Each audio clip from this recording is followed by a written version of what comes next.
Me I'm too. sorry about Stacey Abrams. Oh, I know. Well, sometimes it's like being where you're at is hard, you know, Yeah. especially when you're surrounded by so much of the The red. the red. But still, you know, sometimes these were very close, which is good, you know, that they weren't like so wildly off that it was like, you know, hey, it was the Republicans all the way. It was very close. Yep. There was no red wave, for which I'm very grateful.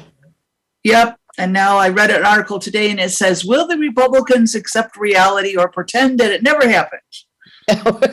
We never said that. No. Yeah.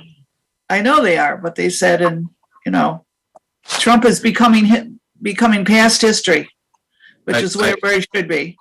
I personally think the Republicans' mascot shouldn't be the elephant.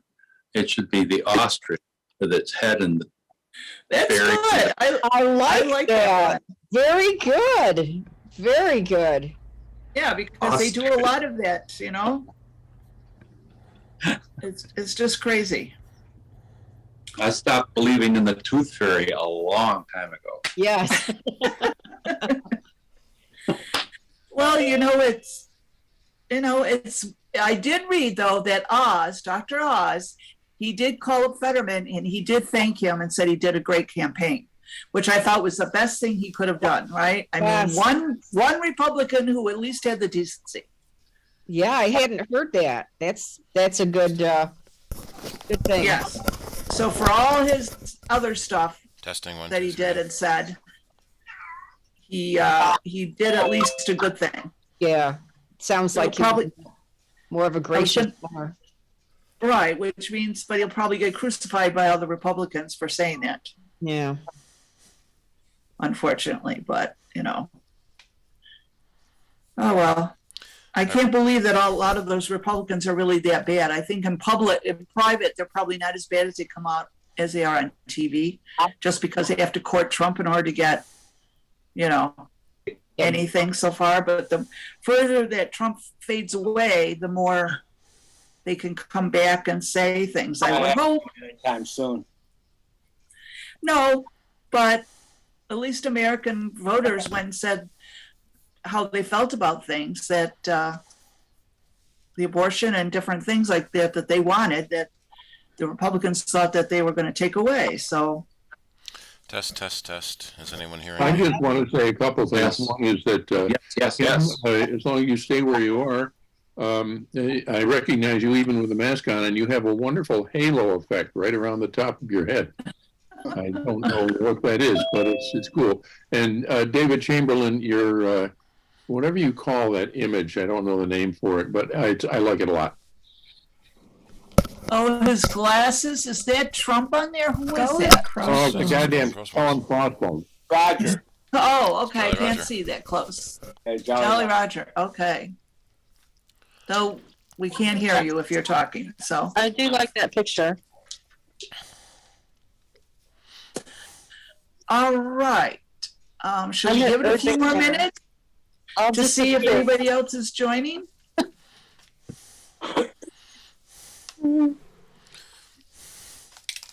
How many people do we have here? 11. 11. Yeah, it goes to 11. Oh, okay. It sounds like a good number. Yeah. Do you want to give them like? Rick's planning to come. He'll be here any minute. All right, let's go to 7:10 and see who shows up, and then we'll start. Sounds good. And then they can jump in if they missed it, and you know. Steve, do you know what time Adam and Chuck are thinking of joining us? About 8:30, Okay. because Adam has his meeting on Wednesday nights now, so he doesn't get home as early as he used to. That's probably right when I'll get in to see the doctor. I'm sorry to say I don't hear you as well with the mask, Kim. I'm not sure. Are you doing that for humidity, or do you have COVID in your home? No, I'm at urgent care because I hurt my wrist. Oh, no. There are sick people here.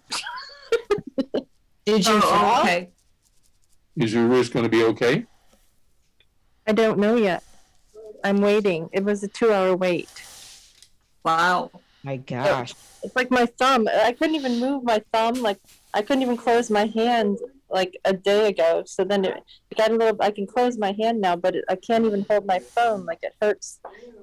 So better safe than sorry. Did you Well- fall on your wrist? Yeah, I was moving all this stuff around storage, and I'm like lifting all this stuff and falling on things and just Wow. I scraped my elbow. Charlie, what did you do? I went for a bicycle ride in Rhode Island. Oh, And Charlie. Oh my gosh. I fell twice for the same reason. I could show you my elbow too, but it's more or less the same kind of thing. But I was extremely lucky because I did not end up, I was on a road trip and I did not end up with my arm in a cast and a sling or something like that. I had successfully completed installing the electric drive on my bicycle before I left for Ohio to my sister's place in early October. And I can't blame the motor directly. While I was doing the conversion, I also tightened up the brakes, and I did a really good job. And now I have to learn how to ride it with good brakes. Wow. Don't use the front one when I stop, slow down Yeah. before I try to get off. But Where in Rhode How about Island are you? knee pads would be good too. well, I'll get to you in a second. What did Shirley say? I said knee pads would be good too. It's a thought. I was in Woonsocket at the north end of the state, Okay. and the Blackstone River goes through there, and there's a bike path along it. And I had ridden it about 7 years ago, and I went back to ride it again, and I took a GoPro. I had just gotten a GoPro, and the GoPro worked great. So we expect a post of your video then. Well, it doesn't. Well, I've got to learn how to handle the Twice. technical end of it, but the GoPro doesn't really do justice to the crashes because all you see is like, some pavement with some colored leaves on it, and maybe a little sky, and that kind of thing. But fortunately, it was It's a Sunday at not work. pointed at you. Say what? It's not pointed at you. No, that would be a lot of damage. But it was a Sunday, and so there were a lot of people on the path, and they would pick the bike up off me and then pick me up off the ground, and on we went. It goes great. Well, that's good. You just need to learn how to ride it again, right? I need to learn how to stop. Actually, yeah, right. No, you're correct. There are things to pay attention to. It acts totally differently. Like, for instance, if you're at a standstill and you want to start off, normally without the motor, you would just like start to pedal and gradually the bike would speed up. But when you've got the power or the pedal assistance turned on, what happens is if you move the pedal forward slightly, the motor kicks in immediately. And so it's like, hello, So in other words, you're not quite prepared for it to go so quickly that it Exactly. throws you off for those few seconds. Exactly. Yeah, right. And you hit the brakes and you go flying. Well, what happened was I just basically did not slow down enough before I tried to stop and get off the seat. And the trouble with the brakes is the front one is always a stronger one. And now it's really strong. And so it just, stopped the bike, but not me. And off I went. What See, kind of well- brakes doesn't stop you? Just the brakes. How dare it? You didn't have your seatbelt on? Yeah, really. So David They're has a all picture. falling over together. David has a picture there that I want to pin before he takes it away and take a look at it, see what he's got going there. That is some kind of a long, low bicycle. Or is it stretched in the picture? Well, Well, no, the back tire looks circular. no, I think it's This just looks a little longer. Maybe for kind people of a with low long rider. legs. chopped, Yes. it's chopped bicycle. It doesn't have a small front wheel, but Yes. I hear very, Okay, well, it's a little past 10 after, so I think we'll start officially. Whoever's going to come is going to come, and that's the way it goes, right? Right. All right, so I'm going to say officially, let's open our Wednesday, November 9th, 2022 CIDER meeting. Welcome, everybody. And we'll say welcome to anybody who's going to come in later. I'm sure maybe they'll come in later for Adam and Chuck and whatever. So I guess we're going to start off just by the news, then our Q&A, and then I guess we're going to talk about the new iPads and the Apple, what is it? Apple 4K TV. Yeah, So that's what Chuck and, take it away, and Steve. Adam are going to do. Oh, that's what they're going to talk about? Yeah. Okay, so then you're just doing news and Q&A. Q&A, yeah. I think I might do the Apple TV because I think they were going to do the iPad. Okay. I'm going to see if I can get my Safari window into Zoom. Okay, can you now see my Safari window? Yes. Yep. Yes. It goes into Zoom, but it doesn't go into OBS, YouTube? which is annoying.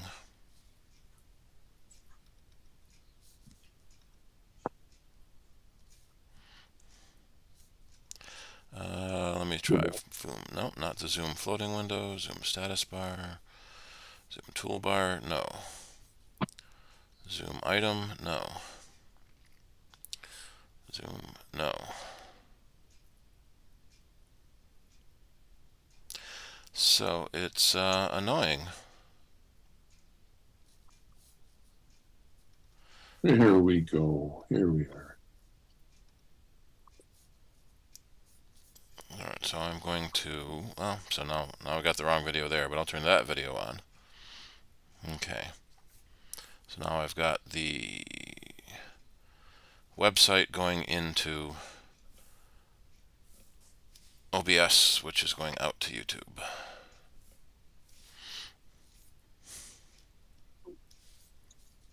It's very annoying when I switch to Zoom, it doesn't give me the right window. I need somebody that knows Zoom a lot better than me.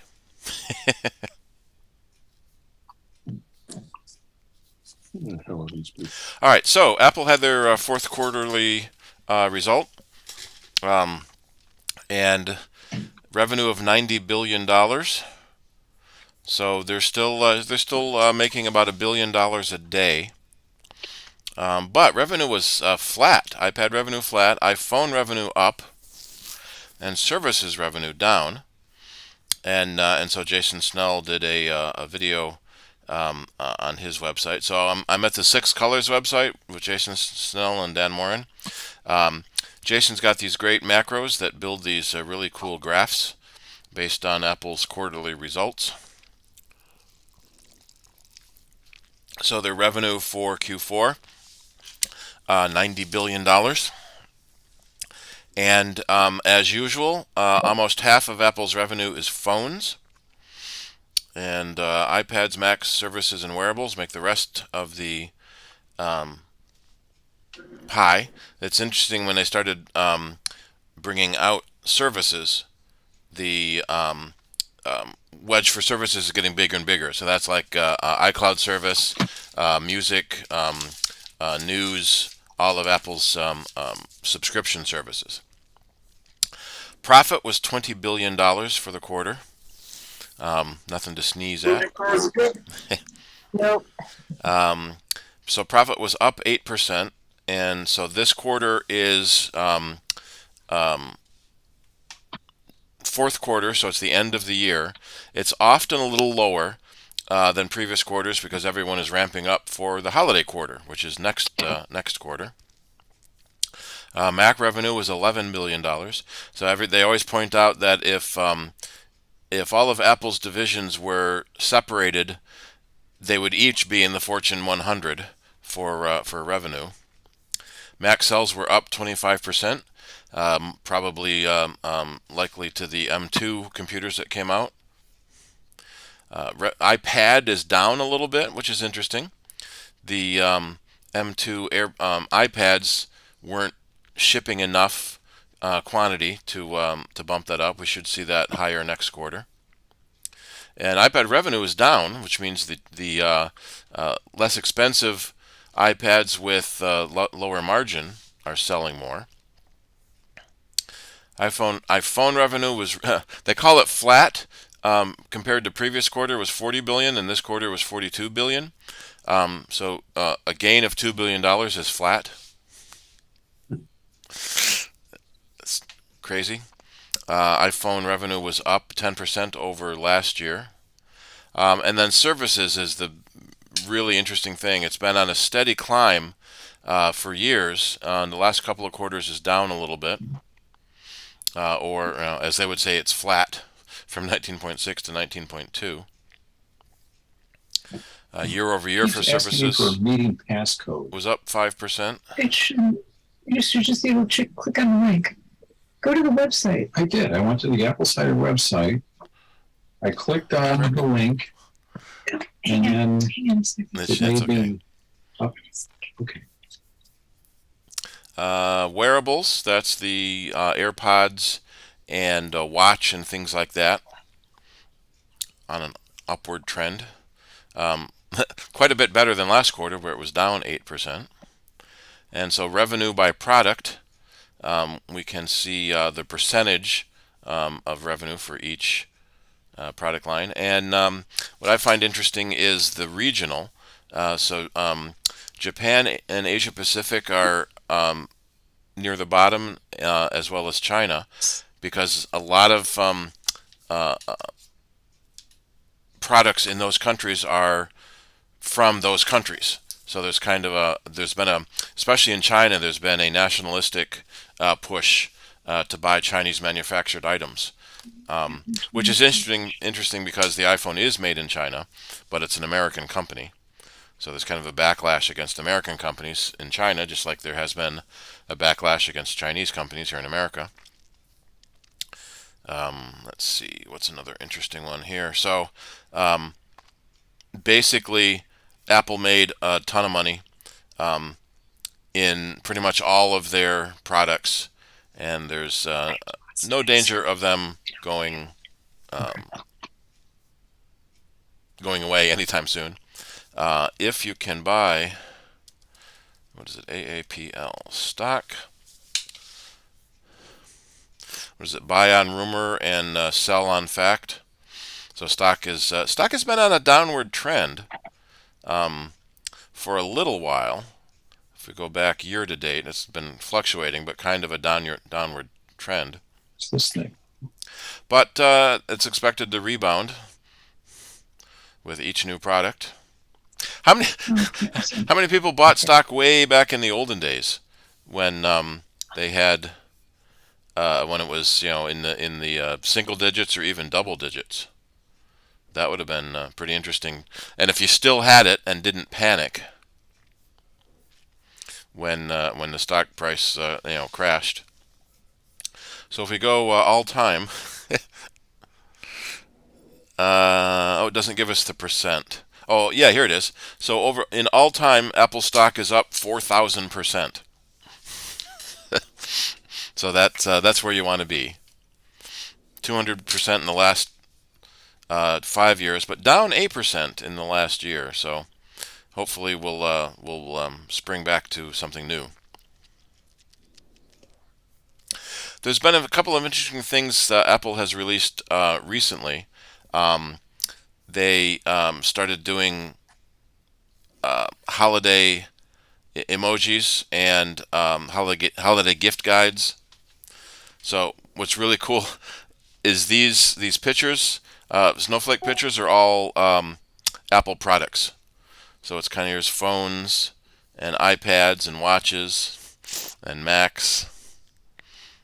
So it's kind of neat. They're starting to do some of their holiday shopping guide. I think between now and January, there's 27 different religious holidays and secular holidays. What's a little annoying is nothing actually goes on sale. They just have a holiday buyer's guide. Sometimes there's a Black Friday sale, but not very often. But they have a specialist now in store. So you can go to the store and a specialist will help you. We just call that a salesperson. You need a personal shopper in the store. It used to be just called salespeople.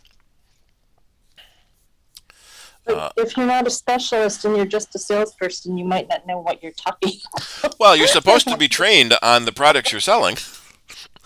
In theory. Yeah. iOS 16 was officially released, and it's actually been patched already to 16.1. And that's what Adam and Chuck are going to talk about. There's some really neat features, especially on the iPad Pros. So hopefully more and more people, as more and more people get the iPad Pro, they'll be able to see the new design interface that is trying to make it more, not more Mac-like, but more work-friendly. So rather than just watching videos or reading websites and whatnot, it actually can do more creation and easily switch between tasks with the new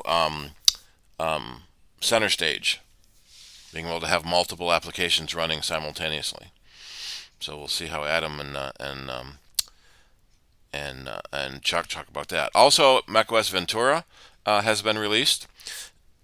We personally are not recommending upgrading to it just yet because it's still 13.0. Let other people find the problems. Wait for 13.1 or 13.0.1 or 0.2 to let other people find the problems. We've had a couple of our customers at work have upgraded, and there have been compatibility issues with Malwarebytes and Sonos. So you never know what the compatibility is going to be with third-party apps. So that's sort of the general. If you're ever going to upgrade your operating system, check all of your third-party apps before you upgrade. Usually the Apple apps work okay, but third-party apps may have a problem. And some of the biggest things they've been adding into Ventura are more integration with your other devices. So that Apple has kind of acknowledged that the camera in their laptops is pretty crappy. It's a 720p in older computers. I'm on a 1080p camera, but that's still pretty low quality comparatively. So if you have an iPhone running iOS 16, you can use your 12 megapixel or now 48 megapixel iPhone camera in order to get much better camera quality for your video conferencing and FaceTime chats.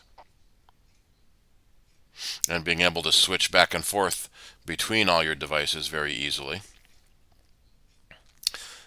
So a lot of the stuff that Adam's going to talk about with iOS 16 is also in Mac OS Ventura. The Stage Manager, so when you have multiple apps running, you usually have a mess of overlapping windows. Or if you go into full screen mode, then you only see one window at a time, and it's sometimes difficult to know what other windows you have open.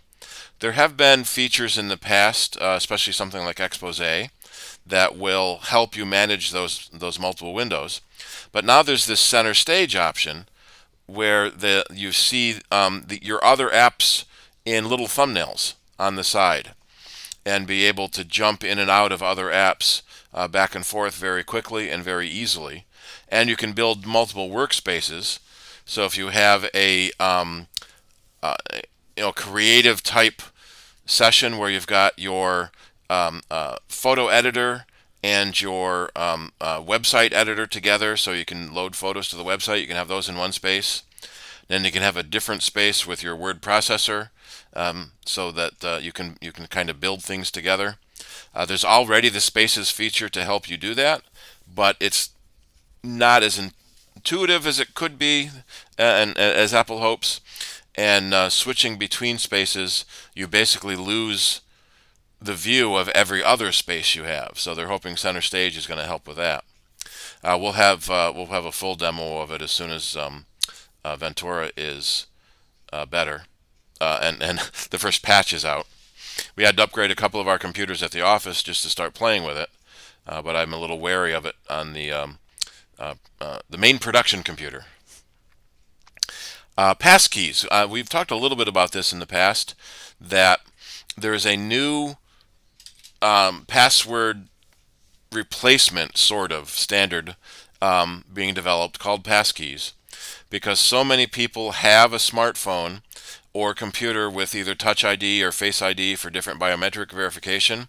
The phone already knows that it's you, so instead of needing to type a username and password, and the other end is needing to keep a secret, to keep your password a secret so that it can compare with what you type, the website just asks your phone, is this them, with the passkey structure.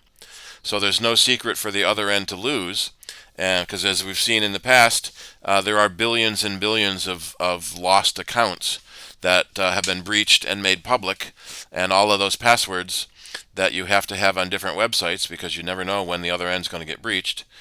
So hopefully we'll start seeing more websites start using passkeys.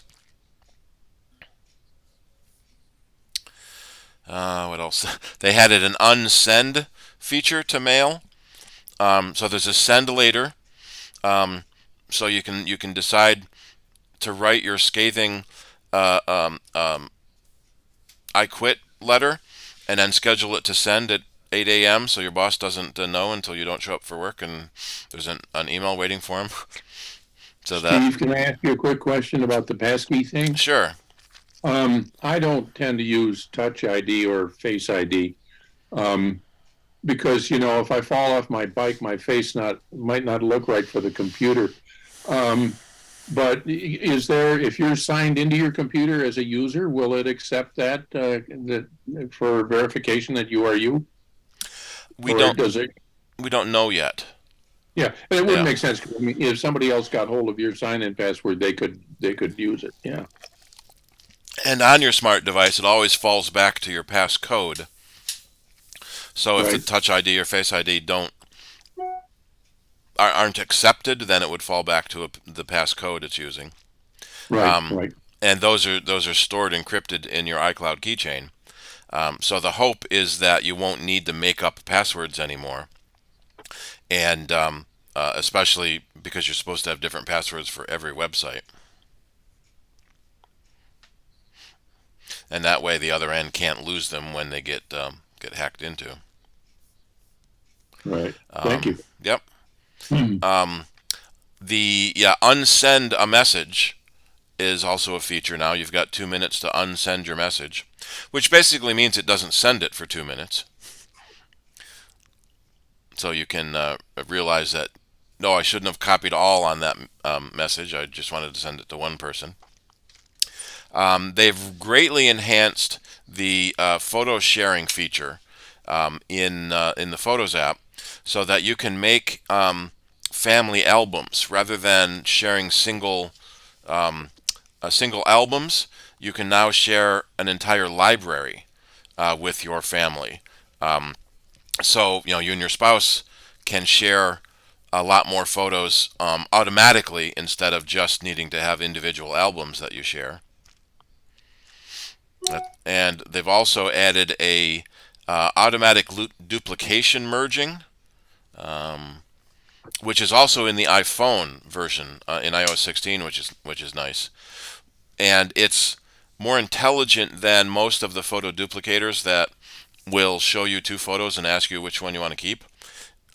It will actually merge the photos together so that the metadata, the title, any edits you've made, the camera information, if it's different between photos, it merges it all together, which is handy.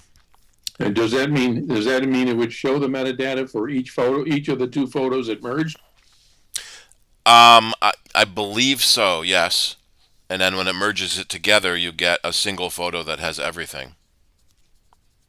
2 sets of metadata.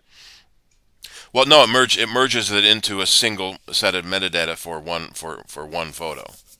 So if they were a moment apart for some reason or other, it would just pick one of them and call it. Let's say that's when you took it. Well, then it wouldn't be a duplicate photo.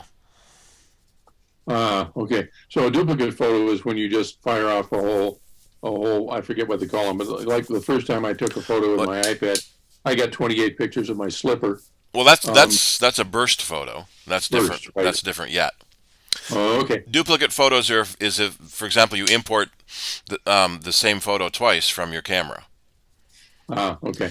Most of the time, the Photos app is supposed to say this is a duplicate. Are you sure you want to import it? But sometimes it doesn't. So having that duplicate finder is going to be quite handy. Let's see what else. More gaming. Every now and then, Apple tries to say, yeah, you can play games on the Mac too. But what we're mostly seeing is it's the casual games that the iPhone dominates. But Apple's trying to push AAA games because they have this technology called Metal that will make games really fast. But most games are written based on the Unreal Engine, and there's a problem with that because it's from Epic, and Epic is in a fight with Apple. And one of the advantages that developers have is if they write a game with Unreal, then it can run more easily on any platform. And because Windows is the bigger platform, they're typically write for Windows ahead of Mac. But when you're a company writing games, you got to decide which platforms you're going to support. Are you going to do Xbox? You're going to do PlayStation? You're going to do Wii? Or what's the new handheld Wii? A handheld Nintendo game. So every platform is completely different, and as a developer, you've got to decide which platform you're going to support. Live text is a really cool ability now, where if you take a picture of a sign that has text in it, it will recognize that there's text, and then when you search your photos, it can search for text in the photo. It can also use that for translation of signs. So you can hold your phone camera up to a sign, and it will automatically translate from many languages, so that you can, like in a foreign country, hold your phone up to a Spanish sign and see it in English. And they've added, so it's like they're killing a lot of third-party apps we've talked about. They're adding the ability to identify animals and birds and insects and landmarks. So some of the apps that we've talked about in the past are now built into the camera, basically the camera app. Let's see, the rest of that. Hang on a second. Yeah. Can you back up just a moment there? Yeah. Yeah, okay, where it says Mac OS Ventura brings new accessibility tools like live captions for all audio content with a footnote number 6, yeah. Which it says except not Zoom, right? Let's go see what footnote 6 is. Available in beta on iPhone 11, iPad with A12 and later, and Macs with Apple Silicon. Interesting.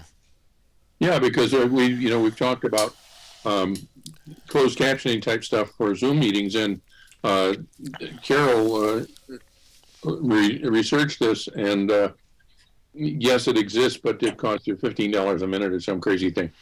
But so it'd be interesting if that actually worked for Zoom. Yeah. But it has to be Mac Silicon, which means my old Intel Mac couldn't do it. But if I don't know. I'm gonna say I'm hosting it on an Intel, on an Apple Silicon Mac, so I could see it, yeah. But I don't think it would push it out to everyone might else. not see it. Mm. Right. Interesting question. But So that'd we be did. great if we could get that. Yeah. So you can use your iPhone to do Zoom meetings. But then the screen is so small you can't read the captions. Yeah. What was that feature called? Live captions. Live captions. Okay. Type to speak. So if you have trouble speaking, you can type and it will speak for you. Which the Mac has had for a while, text to speech. There's a lot of interesting criticism on system settings. So Apple took the system preferences we've had for a long time, and the settings app on iOS, and merged them together into system settings with the worst of both worlds. A lot of people have been saying that the system settings has no. Let me see if I can even find the article. Jason was talking about it. They're not sorted by any logical means. Settings are hidden everywhere. Let's see. That was the August one. Yeah, let's see. So the way he says it, because there's so many categories that don't make sense, the search just should be big because you're gonna search for your setting anyway. So here's things that are kind of buried 3 levels down, and it doesn't show you that second level. When you hit general, you see all these levels, and you hit about, it hides the about the screen and just shows you the results of that screen. And so Jason mocked up this window showing how much better it could have been. They went with the iPad's one window view instead of the Finder column view that the Mac has had for years. That was one of Steve Jobs' favorite views that he brought in from the Next system. Yeah, so that was the last picture he had. So when you look at system settings now, let me go into images, system settings in Ventura. When you pick one thing, it goes into the next thing, and then you go into the next thing, and you lose the last thing you came from. So it's extremely frustrating.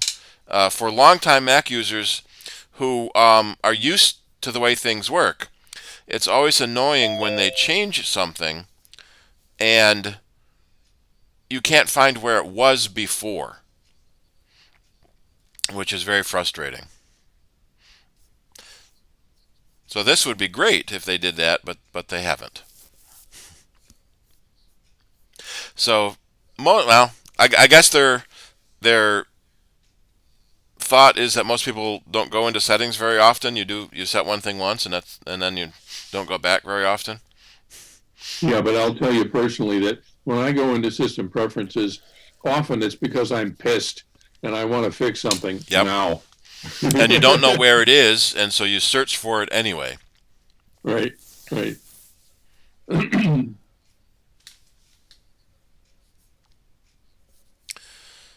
Alrighty. Let's see. Let's go back more.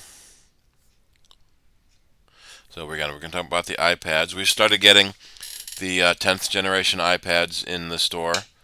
So interestingly enough, the 9th gen iPads are still being made and sold because they're cheaper than the 10th gen.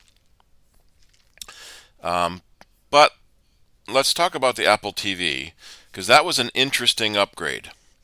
The new Apple TV 4K uses an A15 chip. The old one was an A12, I think.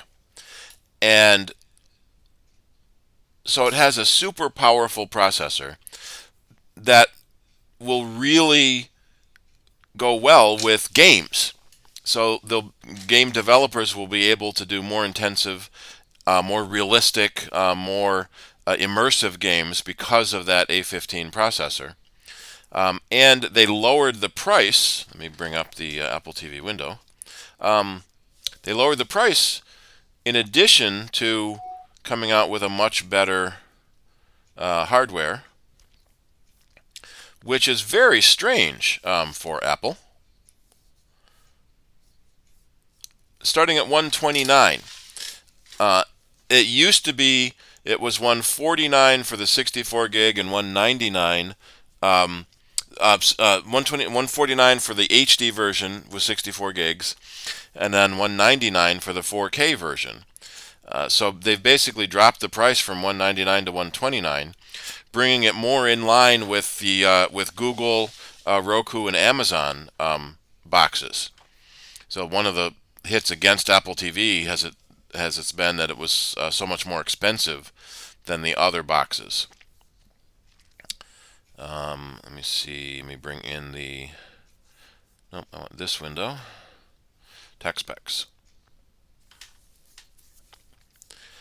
They re-engineered the Siri remote in the previous generation. So the Siri speak button is on the side, so it's harder to accidentally push, and it's not as symmetrical as the old one was.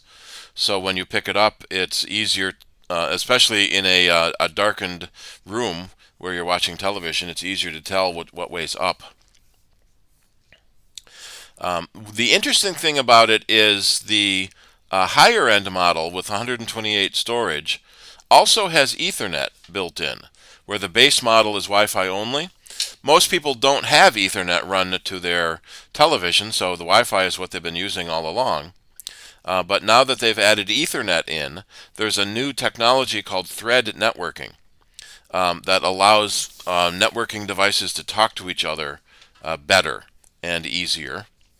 And that was footnote 4, so we can go down to footnote 4.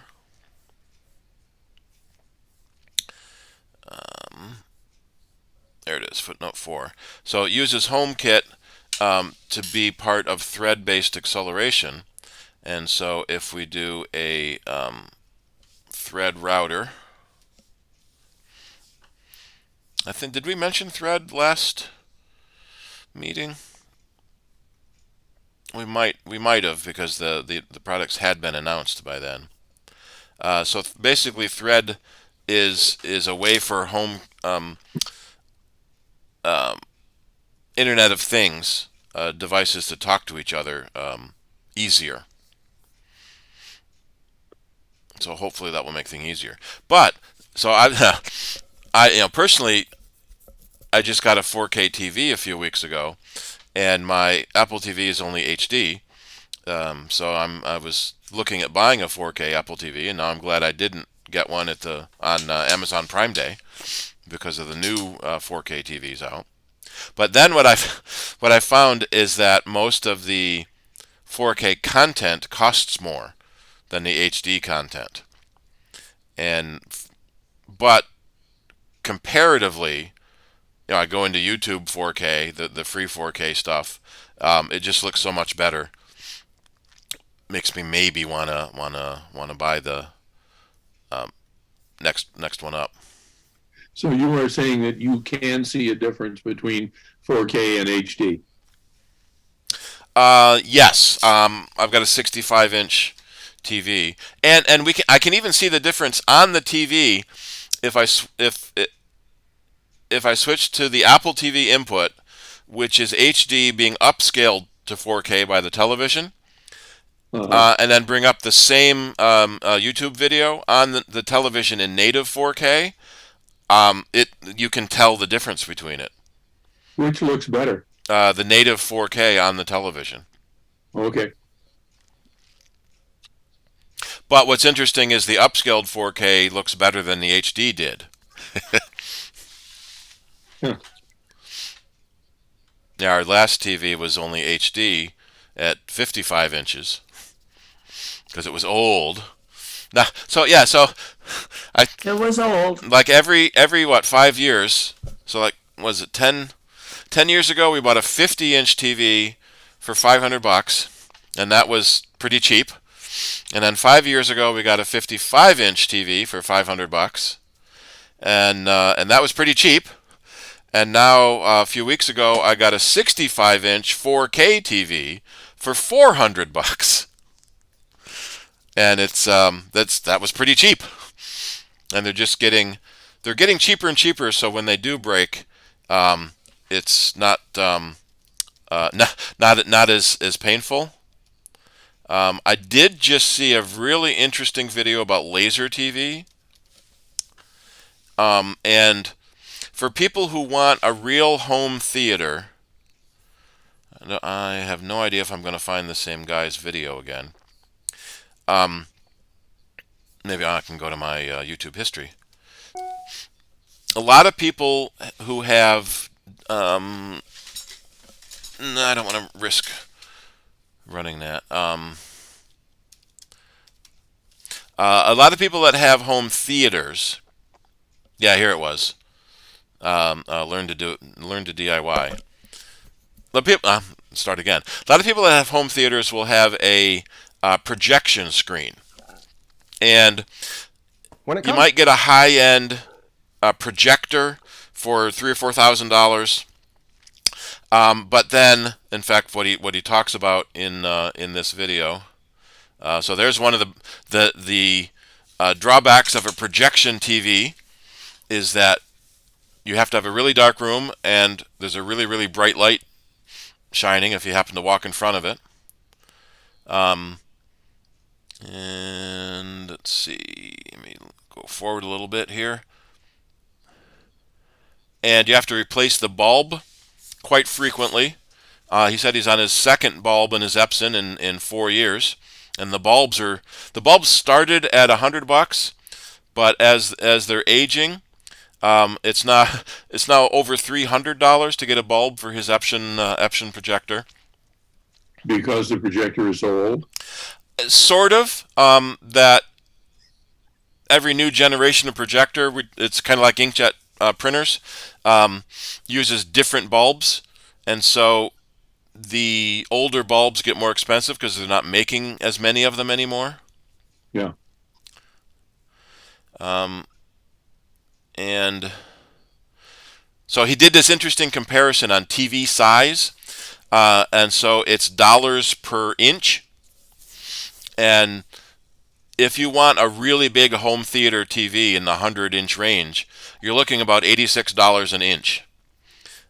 Where basic the 65, 75-inch TVs are less than $10 an inch. So when you look at it that way, and so if you want a super 150-inch wall television, it's only $500,000. And then you have to take your house apart to get it in to the room you wanna put it in. And so this laser TV, one of the biggest advantages of it is it's a very short throw. So it's a little box that sits a couple of feet from the wall. So it's not mounted on the ceiling. It's not behind you. So you're not going to be walking in front of it any. So that's a real big advantage. And so you can see how big your TV. You want a 120-inch image, then you only need to be a foot and a half away from the wall. And he's in a full brightly lit studio. In fact, there's a picture if I can find the picture of it, and you can still see that image really, really good. And then he's got a a screen that's designed to stop overhead glare. So this is why it works in a brightly lit room. So all of the lights coming in from above are not being bounced towards you, but the light that comes up from the bottom is being bounced towards you. So you can still do this in a reasonably bright room, or fully bright room, basically.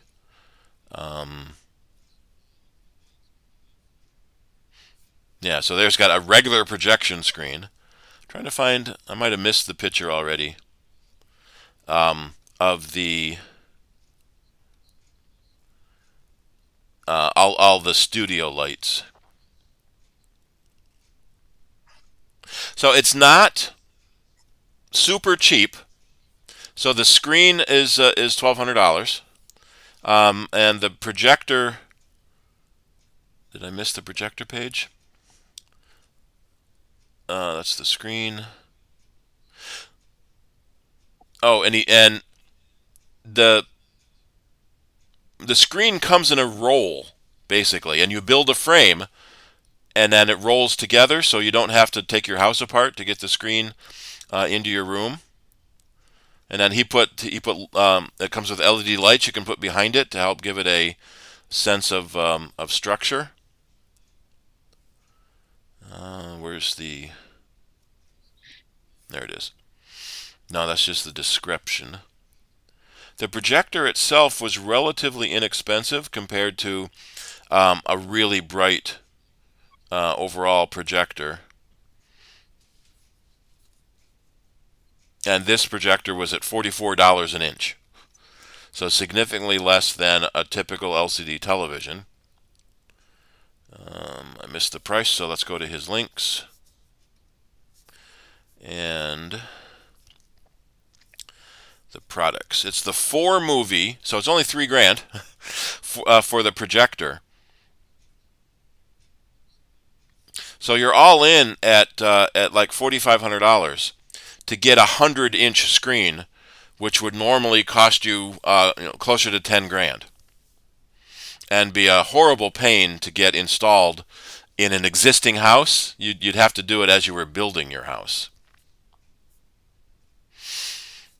So being able to have a fully bright room, not needing to have dimmed, not running the risk of getting blinded by the projector that you walk in front of, is pretty cool. How many people have a big home theater in the basement? That was quite the rage for a while, with a projection system and audio sound. Movie theater seating is now the big thing.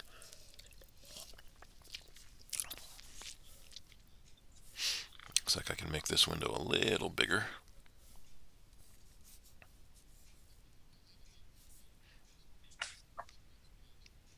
And this channel looks interesting, and I actually subscribe to him. He does a lot of do-it-yourself projects with very basic tools. So if you want to get into more do-it-yourself, repairs around the house, it's a pretty interesting channel.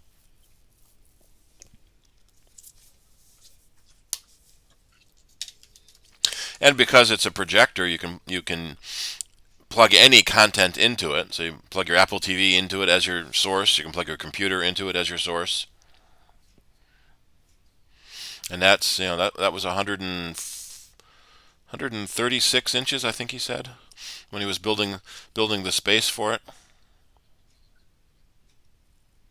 Yeah, I just got a kick out of that. Nearly $600,000 if you want a Samsung 140-inch television. Oh, available from B&H. That's me. Yep. Yeah, only $50,000 a month for 12 months.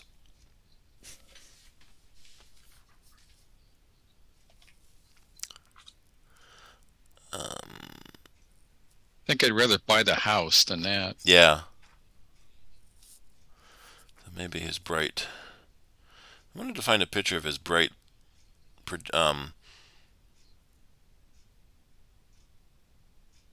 All of his studio lights. Yeah, there it is.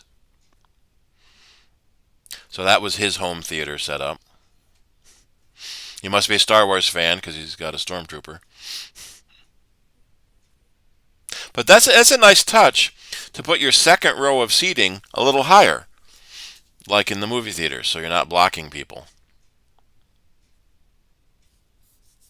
I think I would hate to walk into that theater at night and have that Stormtrooper glaring at you. Yeah. Stormtrooper there, yeah. Yep. All right. So one of the other new things they announced is a new version of CarPlay, and many right now of the super high-end brands like Mercedes are having a full electronic dash across the entire car, not just for the driver. And CarPlay will be able to address any part of that screen with your customized controls. So right now in the center screen, they've got the music playing and showing what music is playing. But on the right-hand side, you're going to have like your upcoming playlist. And one of the neat things about this is that once the technology takes off in the high-end cars, it often comes down into lower and lower end cars, which is pretty neat. So now this year, Mercedes has it.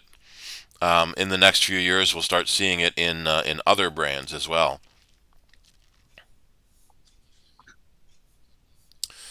Let's see. Anybody else have any interesting newsy type stories? No, there's 198 of them on Apple. Don't need to go through all of them.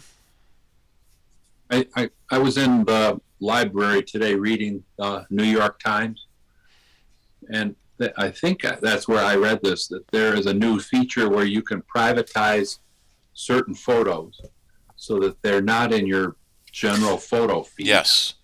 You can do that now. There's something called Hide Photo in the Photos app.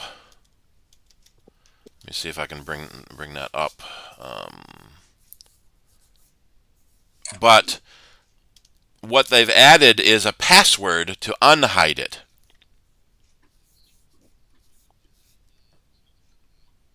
Yeah, all right, let me switch my Zoom share here to the Photos app. So they added it to Photos a few years ago. I don't remember exactly what version, but you can take any photo and hide it. And then you have an album called Hidden Photos. So if I go over here somewhere, where's my hidden photos? I guess I should have read that dialog box. Are you guys seeing my my photos screen? Yes. Okay, so that did switch. View, show. Let me do a search here.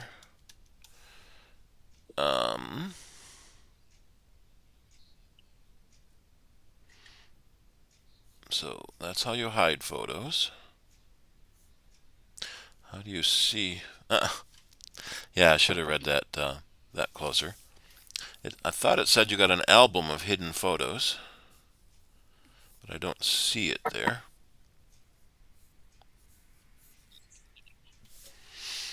Let me switch over. And you can only do that on a Mac, not on an iPad? I believe it's also available on the iPad, yes. Yeah, it is. Okay. Because you're looking at the same, basically the same photos library. When you have your iCloud photo syncing turned on. So I want to find the hidden album. Yeah, on the iPad, there's an album called Hidden. Okay. So unhide, find the hidden album. Go to albums.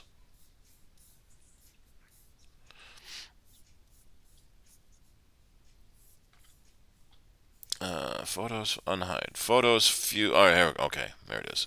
Go to the view menu, and here it is. Show hidden photo album.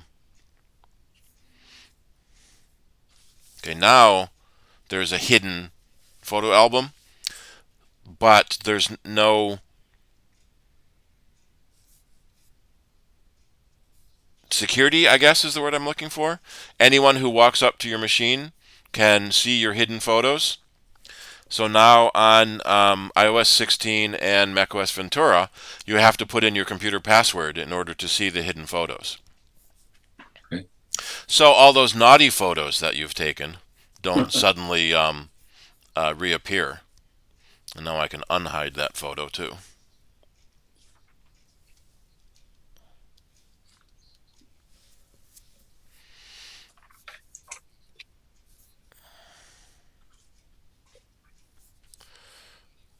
Safari. Oh, I see what I did wrong. Alrighty. So let's search back, or go back to Safari. 100 million songs on Apple Music now. They're all Taylor Swift's. Yeah.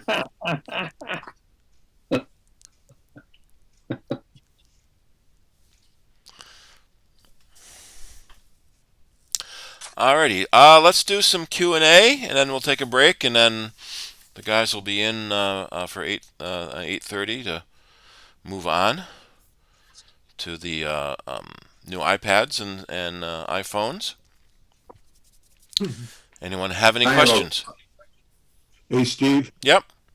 When you make a album up, you know, you move a lot of pictures into an album. How do you edit? Like, move the pictures around in that album? You know, I did it, and I wanted to remove them pictures around in the album, and I haven't figured out how to move them. Just drag them. It doesn't do anything. There's a sort command that will sort the. Let me go into an album here. Are you still seeing my photos screen? Okay. There's a sort command that will keep them sorted, but if I want to move them, I can just drag them into a new position, and they will rearrange how I've left them dragged, or I can go back and say, go back and sort them again. Okay, manually. you gotta go to the sort command first. Yeah, you may have to unsort them, and then when you drag the photo, you can drag them into a different position. Okay, that's what I got to do then. Okay. Did anyone watch the Falcon Heavy launch a couple of week or so ago? The launch pad was surrounded in fog, almost worse than this. Even the cameras on the launch pad didn't have a very good view of the launch. Let me go back to Safari here, and they still launched. Wow. Probably because it was all automated anyway. And it was a here we go. It was a secret mission for the Space Force. So they stopped talking about it after the second stage separation. Who reunited the family. Let me see how well this will come through. Yeah. So there's the rocket on the launch pad. A little past the T+8 minute mark into flight. Now, as I mentioned and before, even after it launches at pad 39A. However, we promise that everything is still go for liftoff on time. The range and so I want to Space jump Systems forward. Command leads a team of roughly 15,000 Guardians. 13 minutes. Complete on the second stage, as well as 6 one minutes. will be much lighter, but the thrust remains constant. So starting to At clear a 2.5 little bit, minutes but into still flight, very, we very fully foggy. turn off the side boost So there we go. once again. I don't know how well the video is going to translate through Zoom. But so that's the view of the launch pad, of the rocket on the launch pad. So we're at T-minus 10 seconds and counting. 9, 8, 7. So there's at the top of the gantry. 4, 3, 2, 1, 0. And so this was a military payload, so that's why it was yeah. So this is the Falcon Heavy with the 2 side boosters and 27 Merlin engines. And it was launching to a high orbit. That's why they needed both the side boosters. Where do you Merlin engines come from? SpaceX builds them. So even they didn't show very much of it, but even flying through the air, you could sometimes barely see the rocket because it was so foggy. Through the turbo pumps on that MVAC in preparation for the full flow. And then we had the of twin super-chilled landings. out some So after cloud the- coverage after there both in of the, background boosters, camera. We'll bring that back to you ejected, whenever we're able. Now, in just they flew back. My FTS have saved. All vehicles continue to follow nominal trajectory. And did the twin landings again.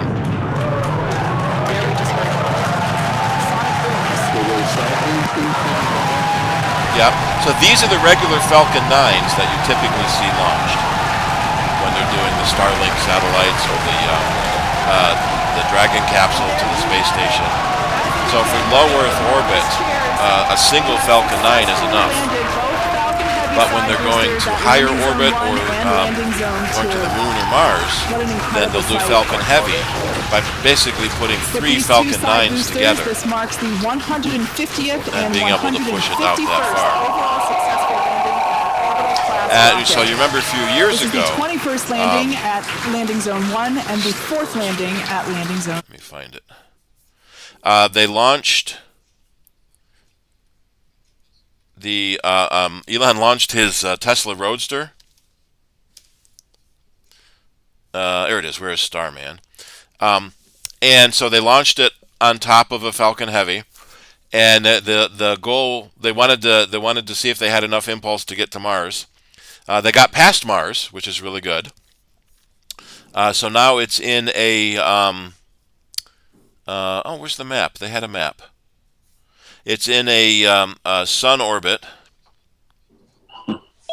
So it's been flying for 4 years and 9 months. So if the batteries had lasted, it would have played. Where'd that go? It would have played. Space Odyssey was playing on the car radio. Would have played 472,000 times. Let's see.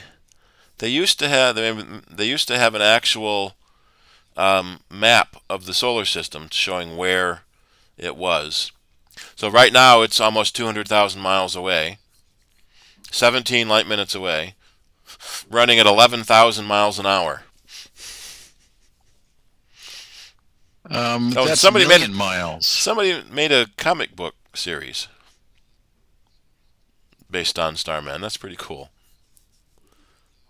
Here's the location plot.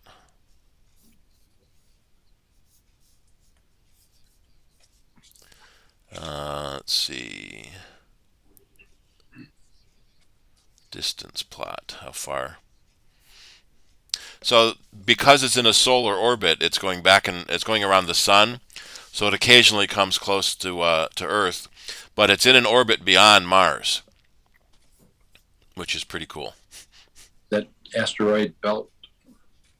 I don't think it's made it all the way to the asteroid belt.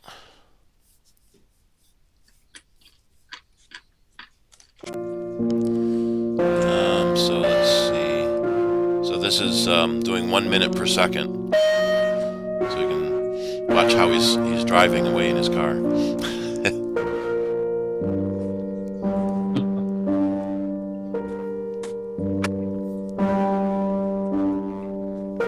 Now, not to quite be outdone, he's also working on, SpaceX is also working on Starship,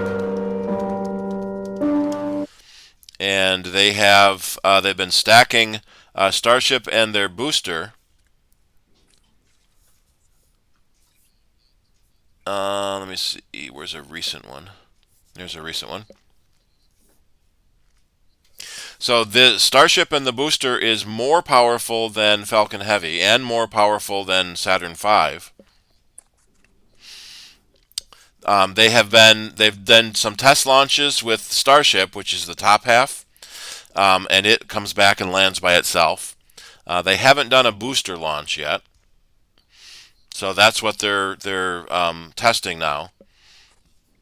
So as early as next month, they're going to hopefully do a full launch of Starship 24 and Booster 7. So they've been doing static fire tests. So Starship uses the Raptor engine and has 33 Raptor engines versus only 27 engines on Falcon Heavy.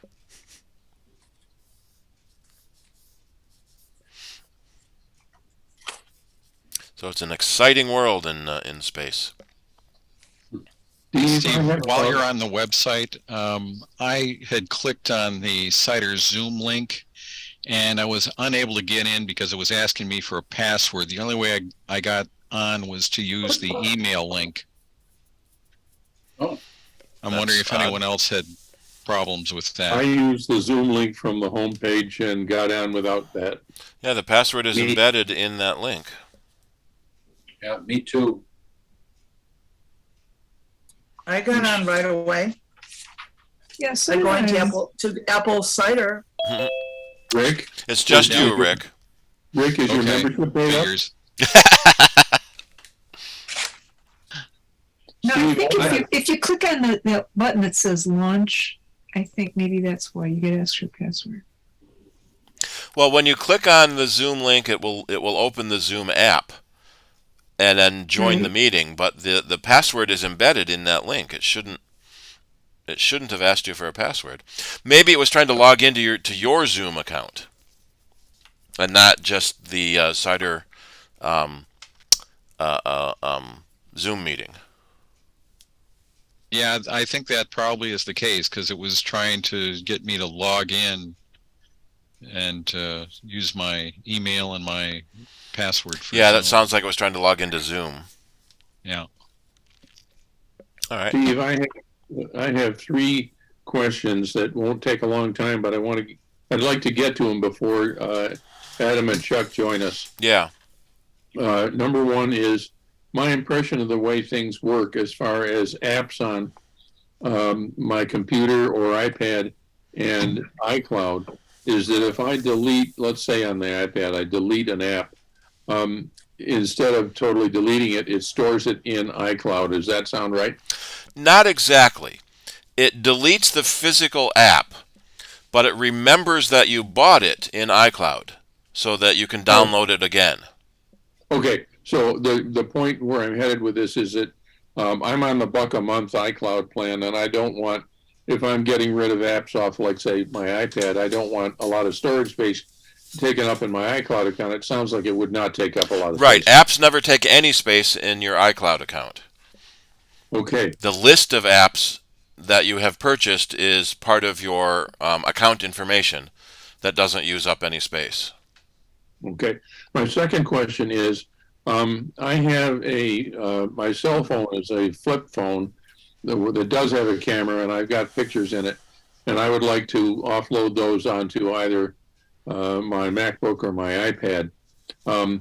And I tried hooking up by a cable without success. The phone did not show up in the Finder, but there's an alternative method, which is Bluetooth file transfer.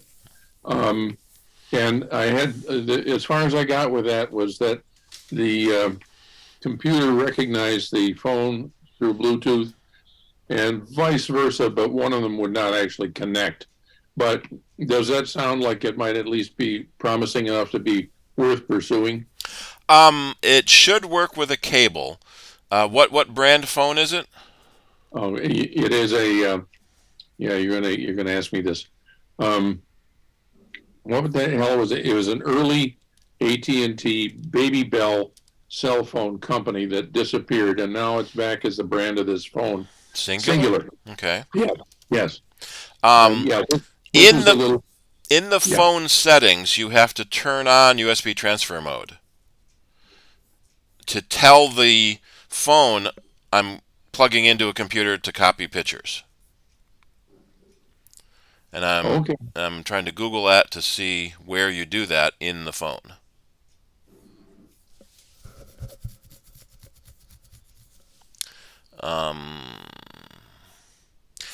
You may also need to use the Android transfer app on the Mac.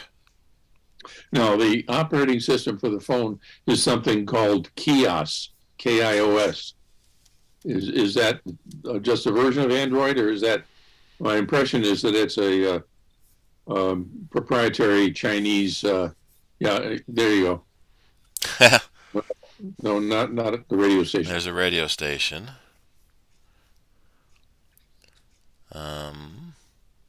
Try Kios OS or something. Yeah, I did OS. How about? You just had something that looked like it said Kios-Linux.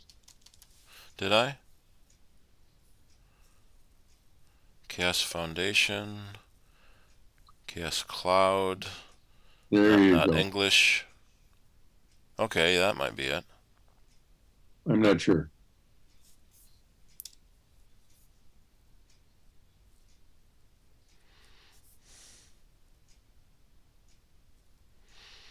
A point of sale system? So one thing to do is find the model name of your phone. Is it happen to be a singular flip 2? Actually, I think it is, but I'm not sure. Yeah. So in the phone, there may be an option to turn on USB transfer mode. Because normally when you plug USB in, it's charging the phone. And so when you plug in a transfer cable, you have to tell the phone to push out data instead of receiving power. Right. You may also need to try the Android file transfer app. So it recognizes the phone as a device in order to import from. So that sounds like something I would download to the phone first. On the computer. On my MacBook? Yeah. And then the computer will be able to read the data from the phone. Okay. All right. Thank you. Mm-hmm. I have a photo question. Okay, hang on a second. Charlie, was that your all three, or did you have one more? Well, the third one is just, has anybody had any experience using Telegram, the Telegram app? I've played with it a little bit. Nope.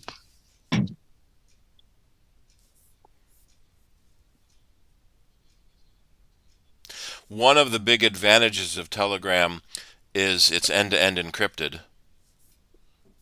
So no one can break into it, theoretically. It's as good as your phone password in order to see what's on your phone. But I believe it's got Android, Apple, Linux, Mac, Windows versions. One of the problems with messaging apps is most of them only talk to themselves. In the early days, there were programs like what's the one with the bird? Shoot, can't remember there. There were apps that could read every messaging platform, and nowadays there isn't. So if you want to use Telegram, you have to have all your other people use Telegram. I think Telegram is based on Signal, which is a protocol and a communication app, which also touts it's end-to-end encrypted and open source, so that the good guys can look at the source code to make sure everything is written properly and there's no mistakes that will let someone break in. Well, my primary interest in it is there is some sorts of news information and so on that is put out on Telegram. And I'm just concerned. I mean, at this point, I have Telegram about half loaded onto my MacBook. But I think you have to set up an account to fully activate it. Yeah. But I just was concerned about whether people had any experience using it, and also whether there were any really scary security issues with dabbling in that. Not specifically. Both Telegram and Signal is designed around security. What country are they based in? Don't know. But your messages go from device to device. They don't have to be in any country. So they work in every country. The specific occasion for this is there's a guy that I follow on YouTube. He's Ukrainian and he has news about the war and so on. Yeah.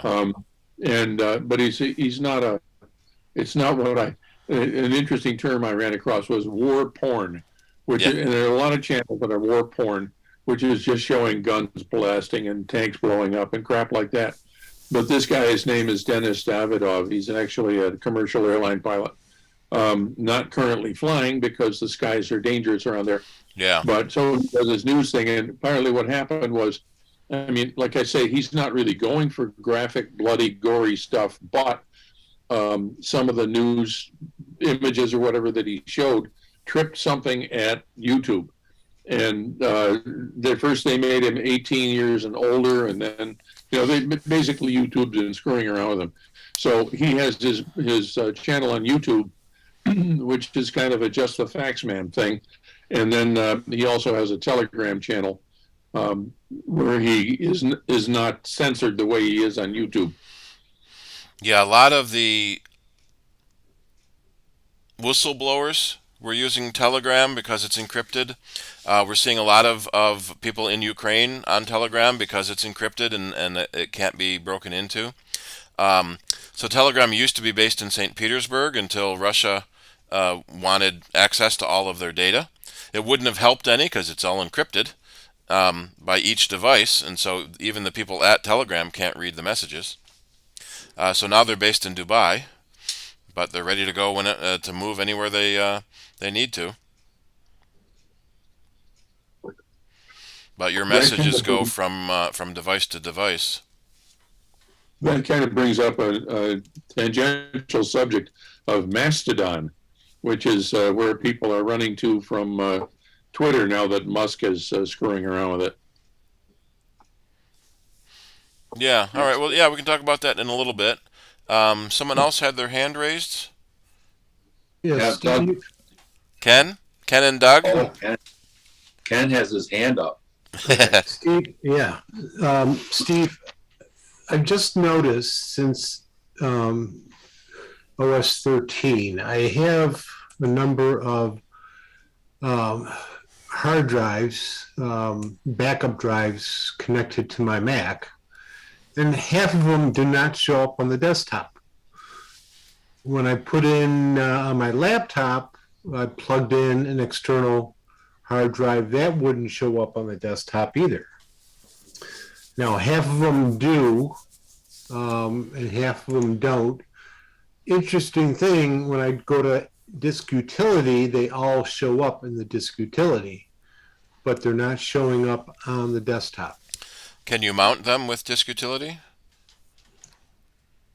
It won't let you mount because it says it's mounted because it says unmount, not mount. There is a preference on the Finder to show hard drives on the desktop. That may be turned off. If you go into Computer from the Go menu, that should show you any mounted volume.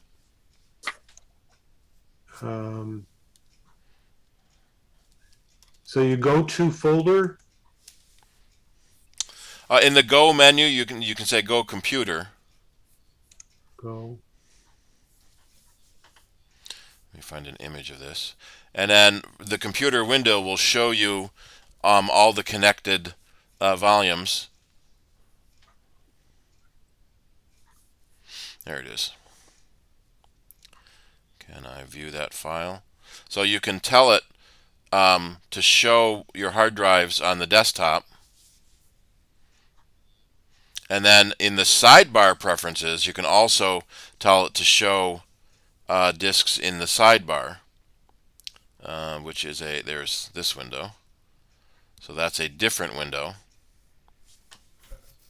So here, the minus is highlighted. So this computer has been told to show some hard drives in the sidebar, but not all of them. So you can check that. So check mark on shows all of them, and then check mark off shows none of them. Yeah. Okay. Let's see. So I did check that checkbox where it had external drives. And Yep. still, the other ones still do not show up. Do they show up in the computer window? Which one is that? In the Go menu, Go Computer. Go computer. Where's that? Ah, okay. No, they don't show up on the sidebar, but on disk utility, they do all show up.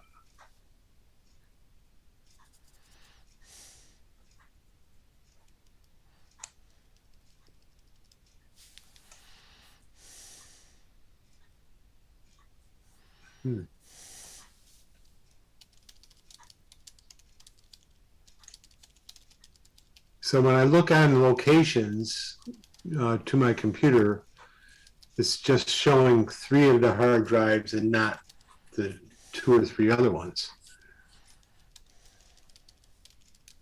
And can be permitted to show screen and walk through some of this and see what happens?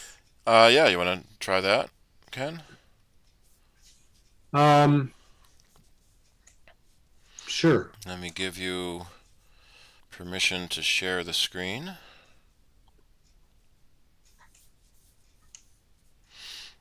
Chuck has joined us. Looks like Adam is here too. Sharing options. All participants can share. We'll need to do that anyway. For sharing, okay. I am going to stop sharing. So now, here's everybody. Oop, I can see Adam. So you can share your screen, Ken.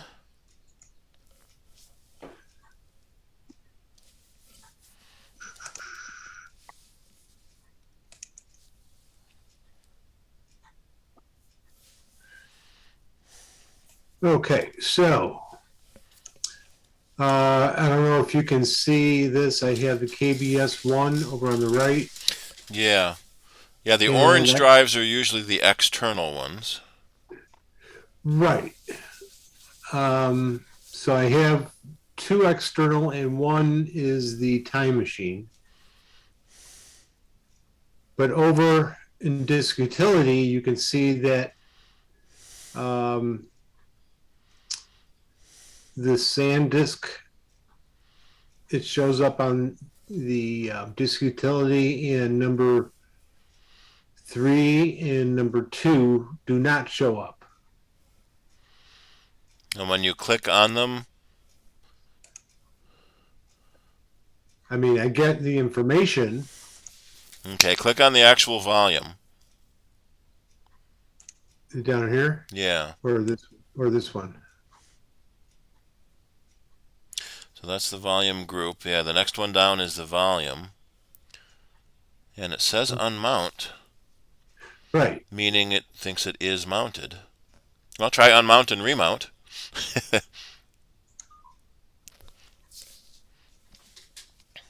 And what OS is the computer running? 13.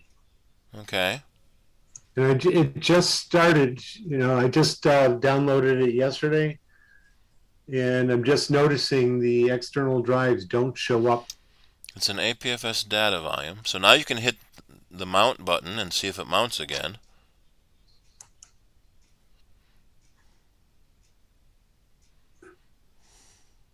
Yeah, it looks like it mounted, but it doesn't show up on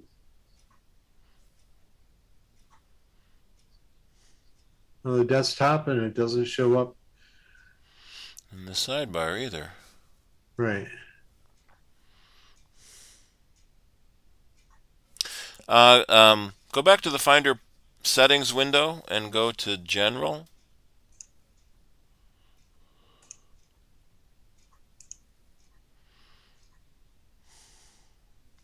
Turn off external drives and then turn it back on.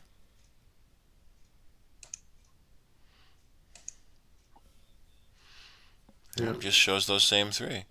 Yeah, I tried servers. That doesn't work either. Ken, these are external hard drives? Yes. Okay, so when the board meets at the Old Toad next month, you can punch me for this, okay? But are they cable connected and powered on? Yeah, I Yeah, mean, they here they should are. because Disk Utility sees them connected to the computer. All right. Yeah, I didn't know whether Disk Utility would see sort of a memory of them the way they were the last time it was in touch with them. No. Any ideas, Adam? Chuck? That's really weird. Maybe it's a bug in Ventura. Does it do it through a restart? Yeah, that's a good thing to try. Maybe not right now, but yeah. Yeah, I did it on my laptop with one of the external drives, this SanDisk connected, and I did the restart and it didn't do it. Nothing happened. Doesn't show up. But on my laptop also, it shows up on the Disk Utility.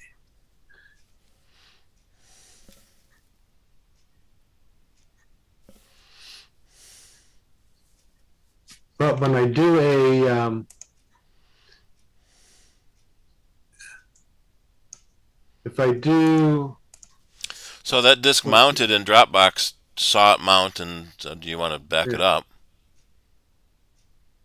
I'm just running first aid on this just to see if anything happens, but I think it's going to deny it. It has to unmount the disk before it can run. Right. I think I would start to be getting a little nervous about the integrity of that disk. But it's several disks that aren't mounted, which is crazy. And they don't mount on either computer? I'm not sure about these other ones, but this one SanDisk, it won't mount on my laptop or this one. Then I would really be worried about that one. I mean, it might be time. Is it the same cable? Yeah, that's a good idea. Try a different cable. Yeah. Try a third computer as a tiebreaker. Yeah. Really shouldn't be operating system related, but again, it might be worth, if you have access to another computer just to see if it connects. Oh, there's definitely some stuff going on there. Oh, the snapshots. Okay.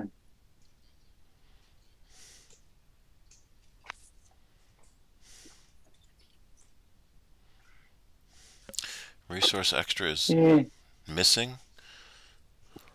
Yeah, that's not good. There may be some issues going on with this drive. That's a snapshot from Carbon Copy Cloner. Yeah. Is Carbon Copy Cloner Ventura compatible?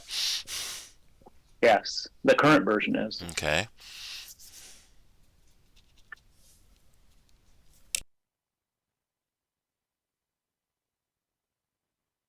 Well, what I can do very quickly is just done. It says it's successful. Okay, let's see if it mounts. Which it doesn't. I mean, what I can do is, at this point, I don't care. I can erase it and try that and see if it mounts.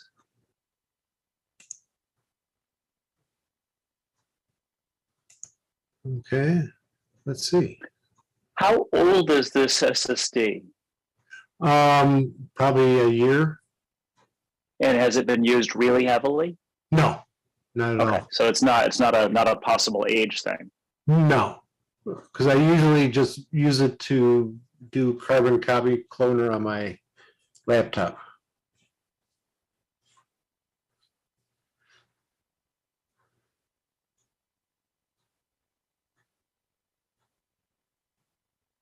And like I said, I just noticed it with when I updated to 13.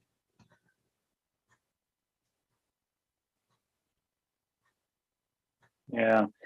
Seems to be taking an awful long time to unmount. That's kind of my thinking too, that this feels to me like a drive that's got issues. I mean, erasing it's the right thing to do, that you may be clearing some of those issues, but nonetheless, Yeah, there you go. That's not a good thing. Let's see. This may be an X drive.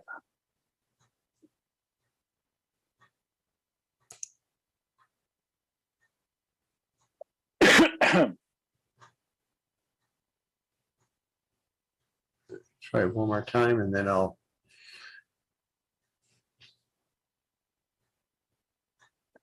Boy, there's little more exciting than watching a disc of rice. I mean, just for pure drama. I mean, like, is it gonna unmount? Is it gonna do it? The partition map. I kind of feel there's not a lot of character development, but I think in the pure like will it won't it question, it's hard to not look. Yeah. I kind of feel like the Cylon eye going back and forth is rather relaxing. You are getting sleepy. Patience, grasshopper. It's like a really weird game of Pong. It is funny how some of these things, like so many things are faster than they used to be. But with drives, because they've gotten so large, sometimes they're just not. That like it still just takes a certain amount of time. Particularly, I mean, this is an SSD, so it's not quite the same situation. But particularly when you've got a hard drive, and it's a 4 terabyte drive, and you start doing stuff with it. Yeah, it's still going to take a really long time. By your command. Yeah. Okay. Well, we don't have to watch this, so we can get out of here, and I'll stop sharing, and we can move on, and I'll try to. You can figure it report out. back. Yeah, we'll see what happens.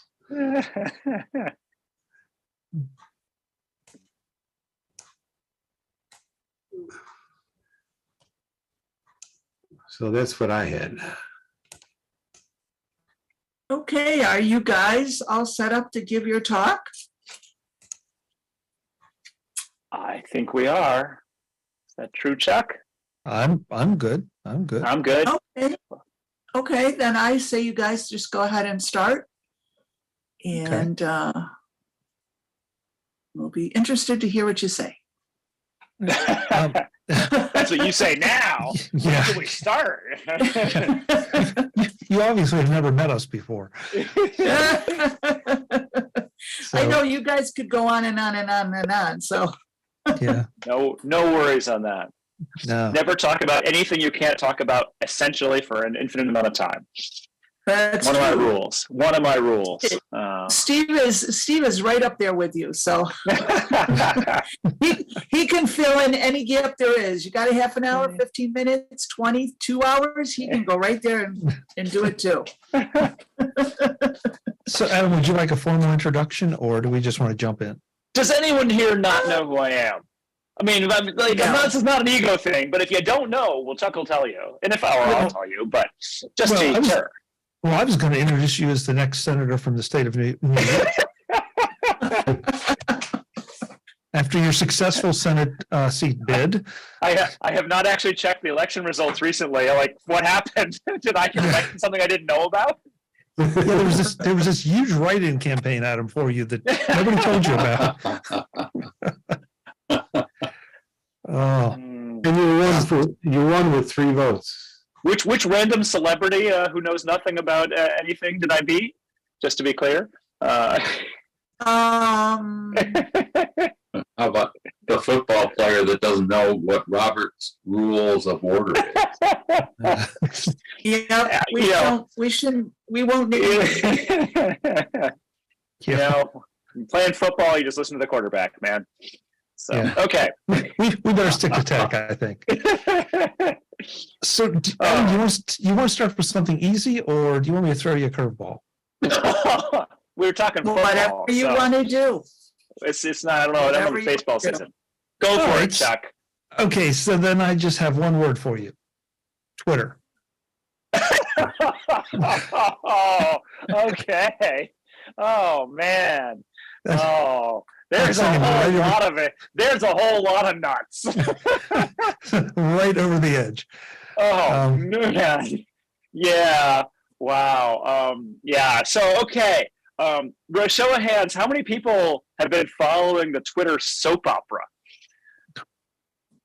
Okay, most people, but not everyone. Okay, so wow, yeah, this is kind of nuts. So everyone knows who Elon Musk is. He's the guy who owns Tesla, SpaceX, the Boring Company, et cetera, certified nutso. But until fairly recently, I always thought that he was certifiably crazy in kind of a good way, because like he did crazy things, but he also like pushed stuff forward in ways that people who were more sensible wouldn't. So that was kind of interesting. And then when was it? Sometime in the spring, I think, he decides that he wants to buy Twitter, and he's going to pay $54.20 per share for Twitter, which is $44 million or something like that. And the reason for $54.20 is because 420 is a pot joke. And so like this whole thing from the very beginning doesn't sound real. There's this wonderful writer for Bloomberg named Matt Levine, who he writes incredibly smart stuff about high finance. I know very little about high finance, so I was reading his stuff, going, "Wow, I never knew. That's so great." He wrote about Musk over and over again, and all the ins and outs of the deal and whatnot. And then because no one could believe this was real, right? This didn't make any sense at all. And then Musk tries to get out of it. And then he does, but then he backs out. It's like, no, I'm not going to do it. Twitter has too many bots, even though one of the claims that he had made was that he was buying Twitter because he wanted to clean up the bot problem. So this all seems like a big idea for him to get out of this $44 billion deal. But of course, he's gotten too far in, so it's going to cost him $1 billion to get out of the deal. And hours before this case, because Twitter immediately sues him. So hours before this case goes to the judge, Musk does an about face and says, "Yes, I am going to buy Twitter for $44 billion."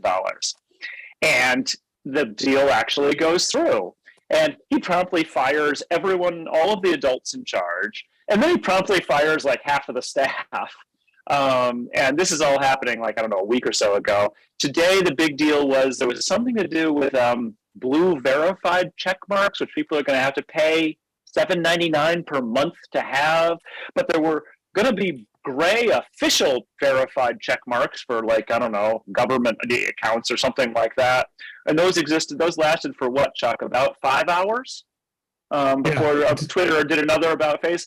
I mean, this is like corporate management through Ouija boards. So, I can't even begin to explain what's happening.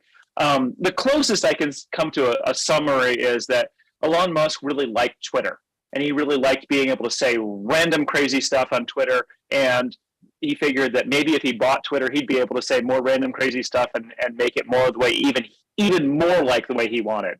But it never made the whole thing never made any sense at all. Twitter itself as a business doesn't make a ton of sense. And he's in a world of hurt now because although he was the world's richest man, that was really on paper because of his stock holdings in Tesla and whatnot. And he sold a bunch of that to pay for it in part, but a whole lot of it was financed. Like $13 billion or more was financed by major investment banks. And so Twitter actually has to pay something like $1 billion a year in interest just to do that. Problem is, Twitter doesn't make $1 billion a year. So this whole thing is like crazy making from in every imaginable way. So there are people who are Elon Musk fans who believe he's somehow going to figure it out and it's all going to work out. The other possibility is the whole thing's going to implode. Like WeWork. Yeah, like WeWork, or who knows? I mean, it is literally. I mean, at this point, maybe Twitter is sufficiently valuable that someone like Facebook, I don't know, would buy it if it totally imploded. But I don't know. It's not a public company anymore; it's a private company, so it could literally just go away if Musk loses interest or there's simply no way to pay for it. So yeah, that's my take on the craziest thing that is happening in the world of tech right now. I mean, there is no question that I don't have any answers. I don't think anyone else has any answers either, including Elon Musk. So, did you have anything? Yeah, do you have any more on that, Chuck? Was there something else you were hoping to get me to say about that? No. I mean, how about a show of hands here? How many of us, yeah, us are on Twitter now? On or use? Oh, well, okay, fair point, but I'll say on for the moment. Okay. So I have an account. Surprisingly, not a lot. Is there anybody that has left Twitter because of all the controversy here? Okay, that's good. So, I guess the one thing that came up in a discussion I was having last night, do you think Twitter will be around in 6 months to a year? I mean, do you think it will remain relevant enough to 6 months to a year feels pretty short. I have a hard time seeing it imploding that fast. And it's got a lot of users. So, I think we have somewhat moved past the time of and the world when like MySpace and Friendster and those kinds of social networks could really go away. And I guess MySpace actually still exists technically. So I don't think it's likely to do that, to go away completely that way. It may become a whole lot less relevant, although there are a lot of people there's a lot of people who really like Twitter. I personally think it's a cesspit, and I don't use it. So that's why I said it's different. Well, I guess I have an account, but I refuse to go on it and use it anymore. And I think it feels like it's an important conduit for a lot of people who want to say things without somehow quite, I don't know what the right word is, like you can put something out on Twitter without issuing a press release.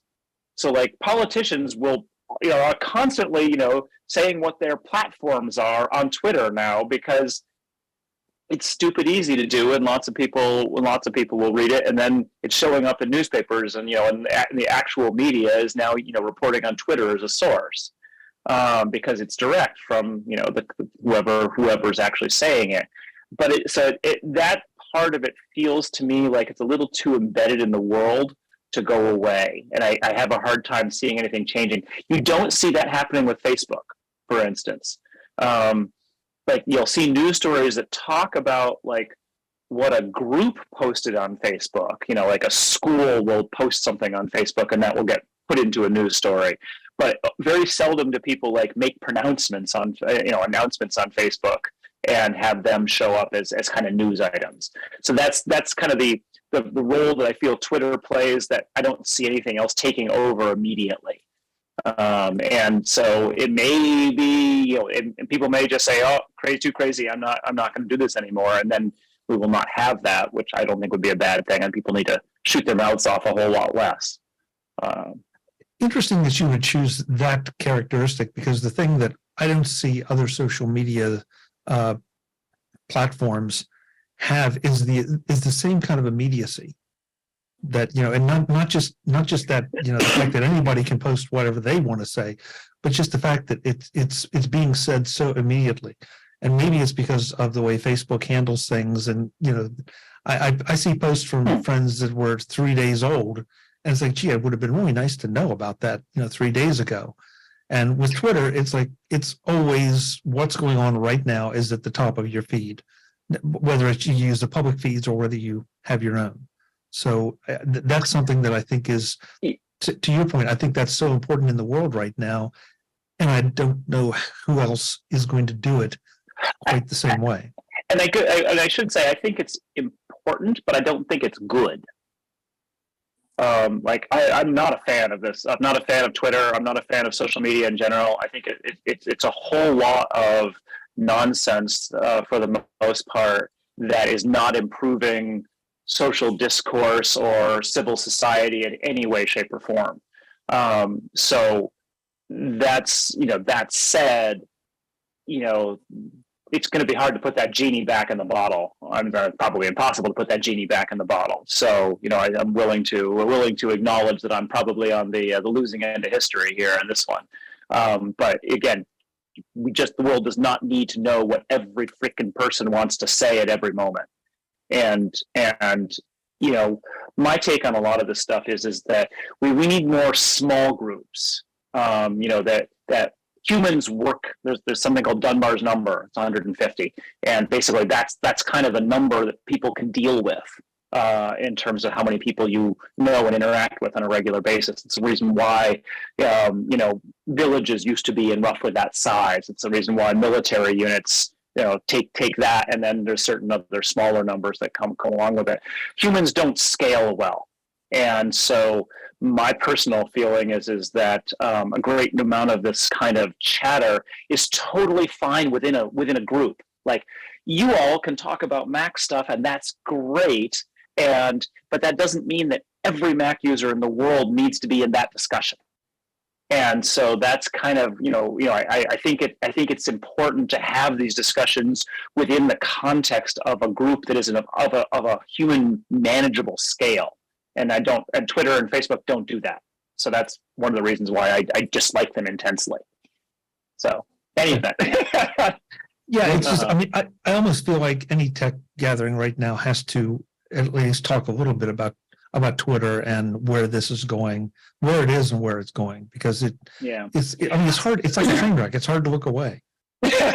I will admit I'm seeing a whole lot of stuff popping up on Mastodon. I don't use Mastodon particularly either, but Mastodon, I have a Mastodon account, which I signed up for however many years ago. And so now I'm getting people who are following me on Mastodon, and it's where I'm seeing people talk about it, and I will have to go and figure out Mastodon to the extent of that, and see if it solves a lot of the problems. I mean, one of the other things that, sort of like in terms of the scaling that I was talking about, like a great deal of the problems with social media could be related or could be solved by simply saying that, like, you don't need to have anyone who can share things to more than 1,000 people, or some again, manageable number.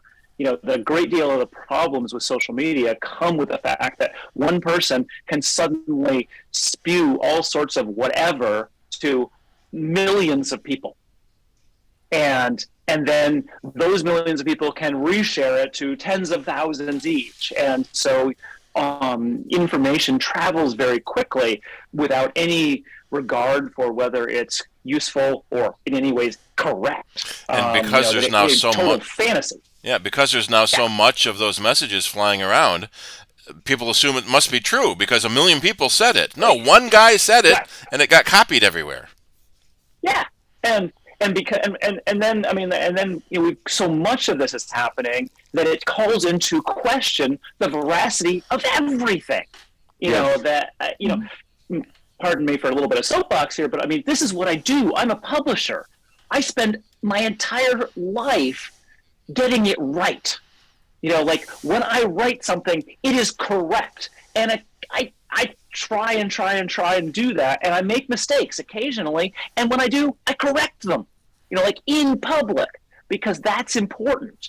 And so this way the world has moved to being able to say anything you want, which has no bearing on reality, much less being a true fact. It just screws with my head, that's just not okay. And so, from the perspective of a tech publisher where you can look it up, when I say, the 9th generation iPad costs $329 and supports the Apple Pencil, the 1st generation Apple Pencil, that's correct. Those are actual facts. I am not making it up.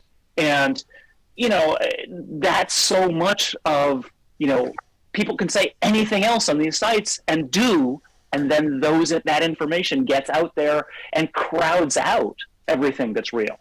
So, yeah, sorry, soapbox. I can't resist this sort of stuff because it just really, really bugs me that fact and truth and veracity have no, or I won't say have no value, but they have been suffering significantly in the last 5 to 10 years. And social media has a great deal to do with that. So yeah, not a fan. Yeah, I knew I could wind you up on that. Yeah, that's right. But at the same time, your point about being a publisher, that is a perspective that I don't think I've heard anyone else take or explain exactly that way. It's not that what you said was no surprise, but the fact that you are obviously personally offended and maybe professionally threatened by the fact that it's a challenge for you to exist in that world is a whole different animal. I mean, if you look at the really reputable publishing companies out there, they employ an entire class of person called a fact checker. So a real publication, like magazine, the real magazines, the real newspapers, when someone writes an article, there's someone else in that organization who calls the sources and verifies the facts. I mean, that's what, because that was thought to be important. You remember the old TV show Monk with Tony Shalhoub, where he was such a nitpicker about everything. He tried to get a job at a magazine, and while he was waiting for his interview, he picked up the current issue in the magazine. And in the interview, he lists off these 30 things that were wrong. And the person from the magazine doing the interview said, all that was wrong in the first issue, and he said, no, on the first page.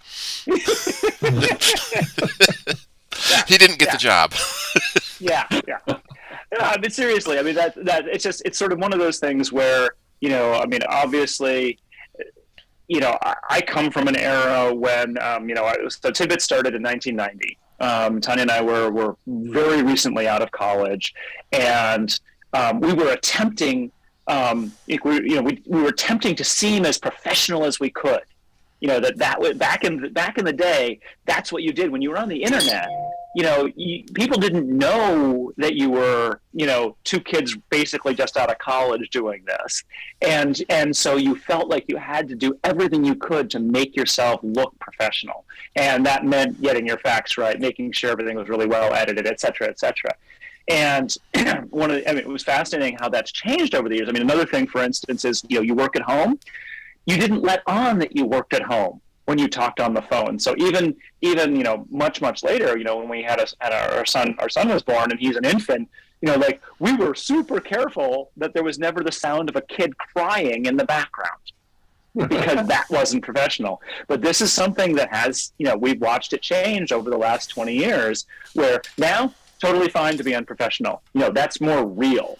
And your pet is supposed to join the Zoom meeting. I mean, maybe it's more real, but I do think that there's still a role to be played for what professional means. That it means you're going that extra step to get your facts right, to seem as though you are at a high level, rather than you're just kind of winging it and make it up as you go. So.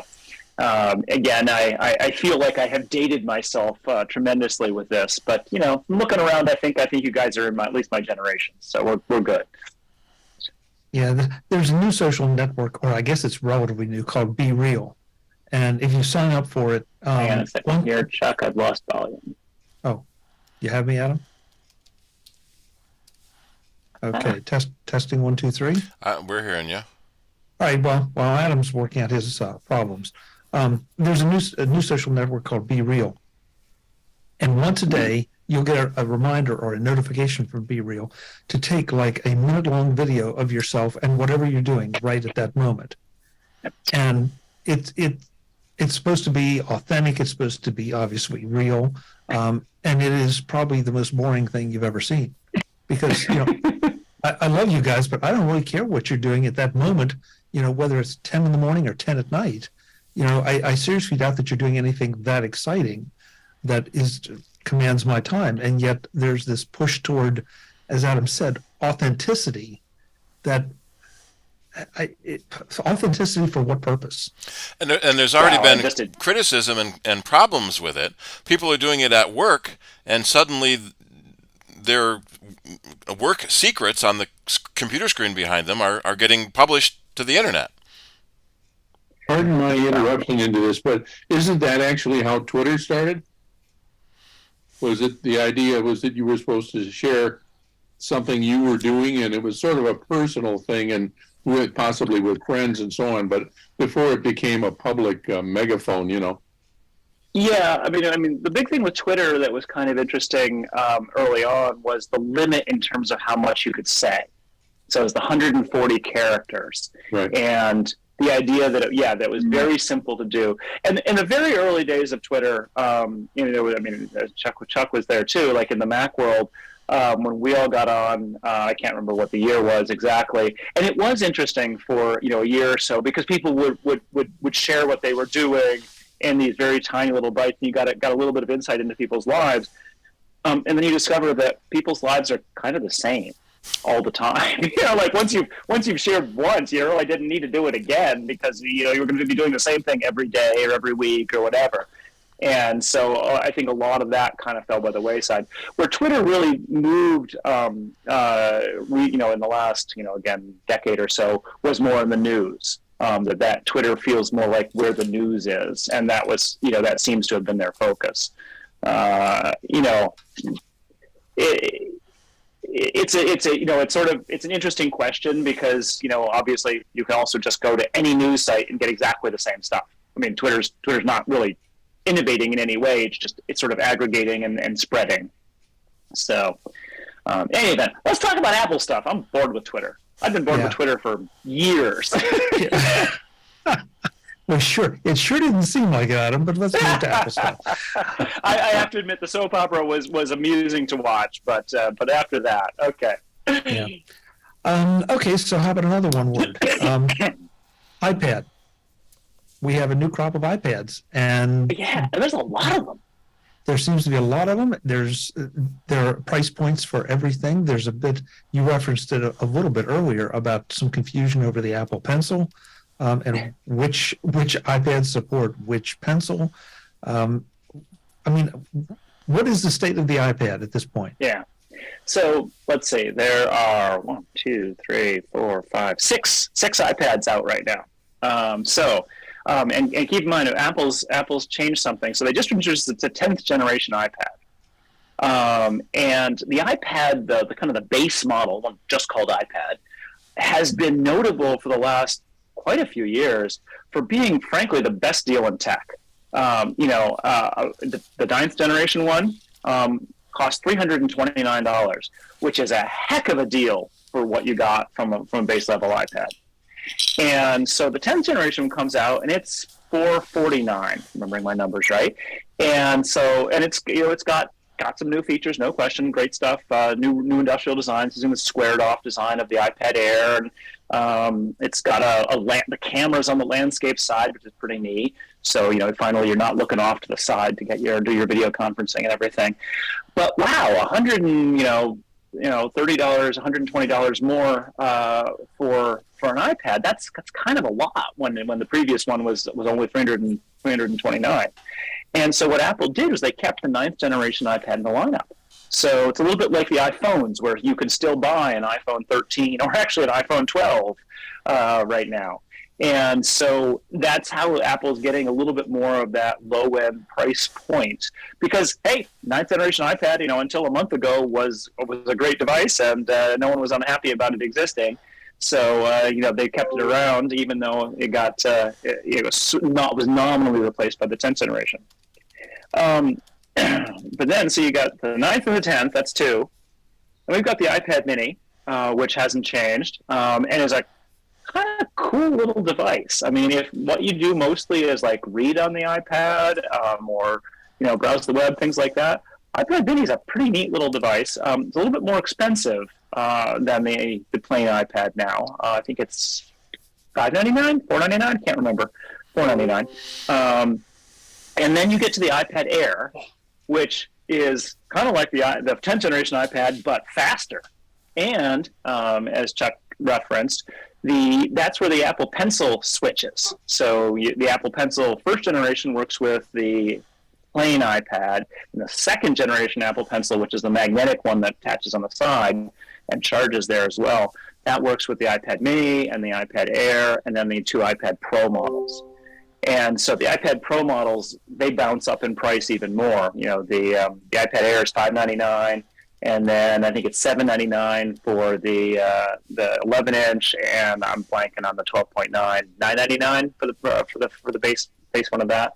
So you get this incredible range from $329 to $999 on the other end, or $2,500 if you max out the 12-inch. Well, yeah, right. I was gonna say that's the other thing is that all of those prices are starting prices. You know, you can pay a whole bunch more if you get a keyboard. There's like 5 keyboards now. You know, get an Apple Pencil. That's an extra $100 for the first generation, or $129, I think, for the second generation. So you can add up quite a lot, particularly as you get more storage. You add cellular, et cetera, et cetera. So it makes sense. I mean, it looks messy when you're like, oh my God, there's all these different iPads. But if you actually sit down and stare carefully at it, yeah, if you're trying to pay as little as money as possible, you get the 9th generation. If you just want the base model, but you're looking for the kind of the latest and greatest at that, within that lower end price range, the 10th generation. The iPad Minis for people who like it small. The iPad Airs for people who are like, oh, I want more than the iPad, but oh my gosh, that iPad Pro is crazy expensive. And then the iPad Pros are there for people who I think are finally named right. Like if you're actually a professional who does work on your iPad, you'll ante up the big bucks for them. And I can't recommend that anyone else do it. I mean, my iPad here, my iPad here is an iPad Pro at 10.5. And back when I got it, it was just like the better iPad. But now the iPad Pros really don't buy them unless you have a business reason for them. There's just no reason to spend the money. The iPad Air will do everything you need. Especially since the iPad Air is also an M1. It's the same chip in all the other computers. Right, it's the same processor. And I was just in Rochester on the weekend in Fairport running a cross country race. And so we stopped in at the Apple Eastview store on the way home, which I had never been to before. But I haven't been to an Apple store in 3 or 4 years, right? COVID, I live in Ithaca. There isn't an Apple store. Syracuse is our closest one. Don't go to Syracuse very often either. And so it was really interesting to actually lay my hands on all the iPads. And, one of the things that I hadn't actually really touched a 12.9 one before. They're huge. I mean, they are not the sort of thing you're going to walk around in your hand. I mean, they probably are great if you have got one of the keyboards. The keyboard for the iPad Pro, a lot of them sort of almost turn it into a laptop, and I could see using it like that. But wow, it's not something you just hold in your hand and sit in your lap. It actually really felt kind of awkward. And similarly, that the Mac Mini or the iPad Mini, the iPad Mini. I'd always thought that it was a little bit awkwardly sized, compared to you have the iPhone Pro Maxes, which are pretty big, and then you've got the iPad, and it's sort of in between those two. But when you actually hold it, wow, it's a nice little device. It has to be the right thing. Probably not going to watch video on it as much as you might in a bigger one, but it was a nice form factor. So even though the iPad lineup does look a little messy, I think it actually makes, pretty good sense right now from the consumer standpoint. Less so from the tech journalist of, Apple's got all these weird models and look, they've got funny things like the 10th generation iPad is only compatible with the first generation Apple Pencil, even though the first generation Apple Pencil, which I have one here, it pairs and charges via Lightning. Via this little port on the back of it. But the 10th generation iPad doesn't support Lightning. It has USB-C. So you've got to get a little $9 dongle to be able to pair your Apple Pencil and charge it, which is weird. And there was a story that the Apple stores were out of those dongles, so they stopped selling 10th gen iPads for a while. Oh, no, I didn't hear that. Yeah. Little known fact, you can actually plug a first generation Apple Pencil into your iPhone to charge it. It won't help you with the pairing, so it's not an overall solution. But I actually charge my pencil from my iPhone most of the time, mostly because my iPad is usually dead, so I have to plug that in to charge it. And then if I want to use the pencil, I have to plug the pencil's also dead, so I plug that into the iPhone, charge them both. I'm not a big iPad user, as you can tell. In any event, I think what I'm guessing And, like it feels weird to have this, the new iPad with the old Apple Pencil. What I'm guessing is that Apple had to put the camera on that edge, so because it's got the new landscape-based camera, and I'm guessing that precludes putting in the charging hardware and the magnetic stuff for the Apple Pencil 2. So it's it's one of those situations where it may just not have been possible to do that in an economical way, and Apple doesn't want to, they don't want to raise the cost of the iPad even more. So that's probably the rationale there. One of our guys also had the thought that if you're upgrading from an older iPad and already have a Pencil 1, the 10th gen iPad costs more already, and to add another $129 for a Pencil 2 was too much. Yeah. I agree with that as well. And I also think, quick show of hands, how many people here have iPads with pencils? I have a pencil and never use it. Yeah. See, I'm guessing that the pencil, cool as it is, I personally think it's quite cool. I think most people don't use it. Even people who buy them don't use them most of the time. And so I bet that Apple has market research on this, and they basically said that, it's not worth putting the effort into making the pencil a first-class experience on the iPad, because that's not the people who buy it. That if you're going to buy one of the other devices if you're a heavy pencil user.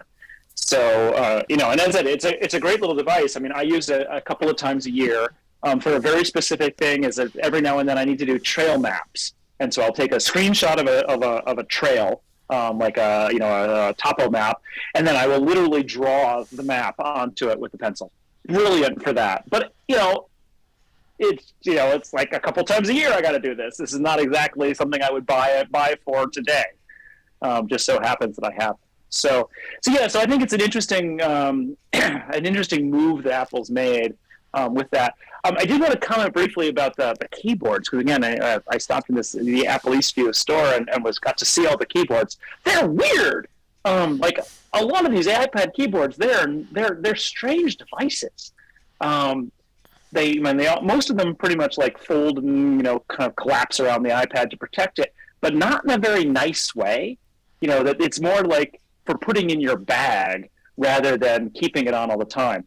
So this 10th gen, or the 10.5 inch iPad Pro, I had the smart keyboard, and that one was really nice because it kind of flipped and folded and everything, such that you could have it protecting the screen, or you could flip it into having it be acting like a laptop, and a little the screen up and the keyboard in front.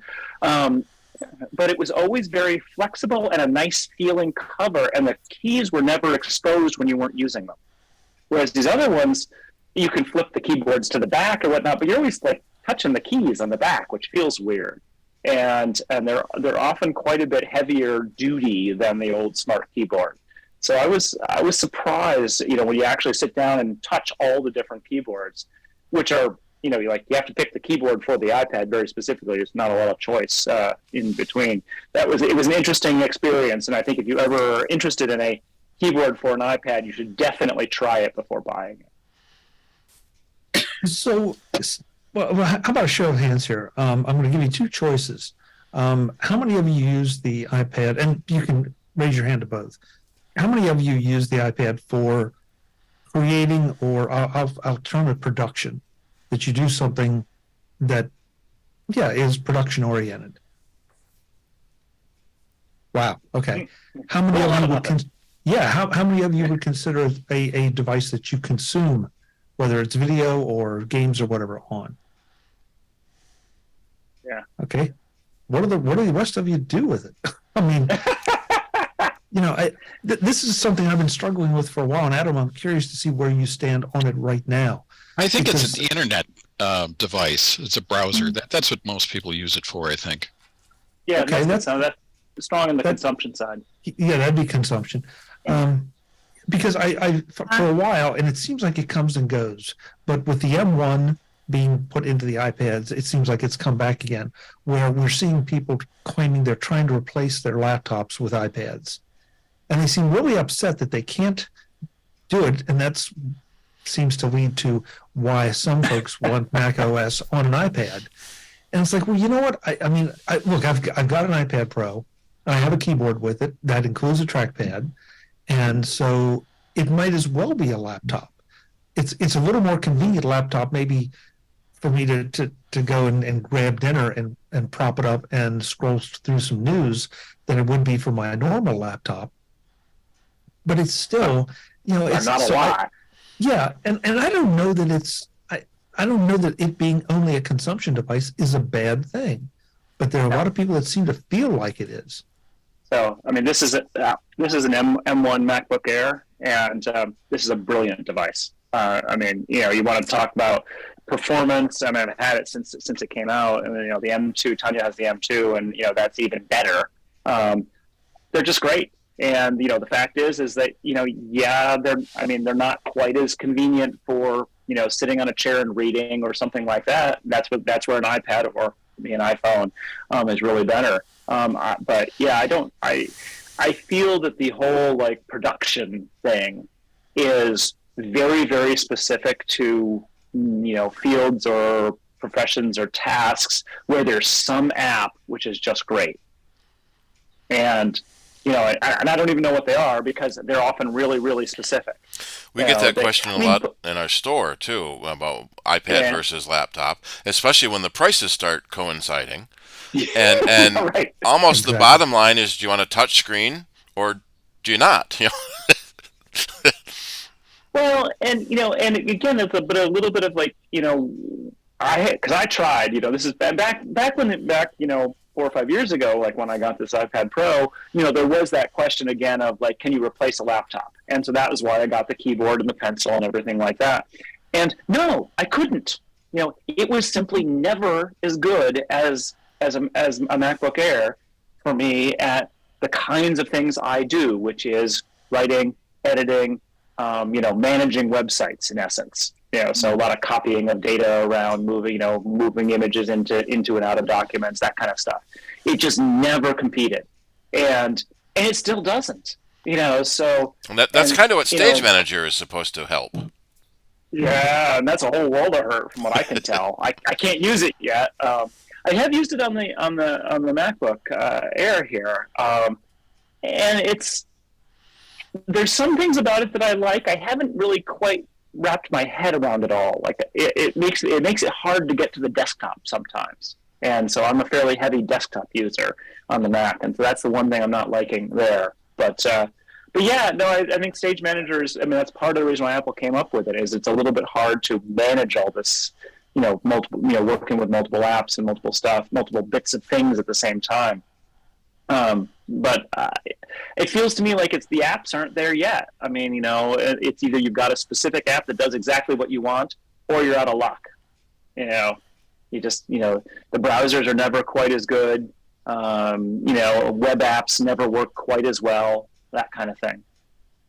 Well, and I don't want to fall into the trap of having Apple devices viewed as only graphics machines for graphics people, but that the Apple Pencil.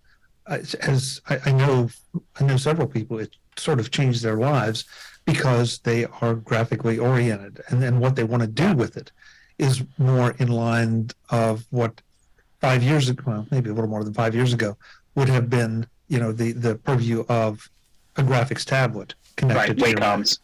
Yeah, so and that's not a bad thing necessarily, but sort of to the point that was made, do you want a touch screen or not?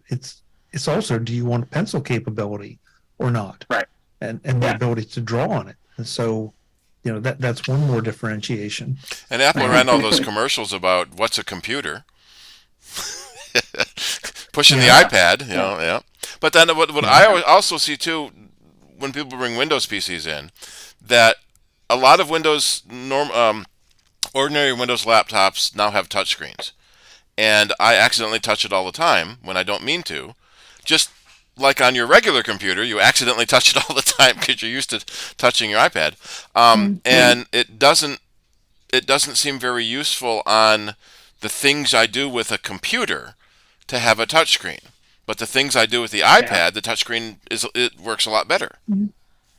Yeah, one thing I think we should know that Apple's actually been really clear about how no, the Mac isn't going away. The Mac isn't turning into iOS, and no, the iPad isn't turning into the Mac. They are different, and Apple is more than happy to have you buy both or not. Apple's not getting hurt here either. Which no matter what your opinions are, either you're going to buy a great laptop or you're going to buy a great iPad, or you're going to get both at some level or another. So I think it's just that, to my mind, the iPad has never quite found the problem. It's a solution to a problem that's not quite clear, or it's maybe the problem is not quite mainstream enough. So the iPhone, everyone understands the iPhone. You know exactly what you're going to do with an iPhone. You're going to carry it around in your pocket, and it's going to be your every little thing, even if you don't hardly ever use the phone calls. And whereas with the iPad, you have to think of something a little bit more. You don't just have one because. And so I think that's what's hampered it from taking over as in the way that the iPhone has done. It's not a necessity in the same way. And for most of us, obviously, a Mac is also a necessity. That's where you actually get your work done. And because we are used to keyboards and mice and all of that. We frequently call the iPad the living room computer. In the living room, on the couch, catching up with email while you're watching TV, looking on IMDb. I can't watch anything without IMDb open. that would be a lot harder with a full laptop. Yeah.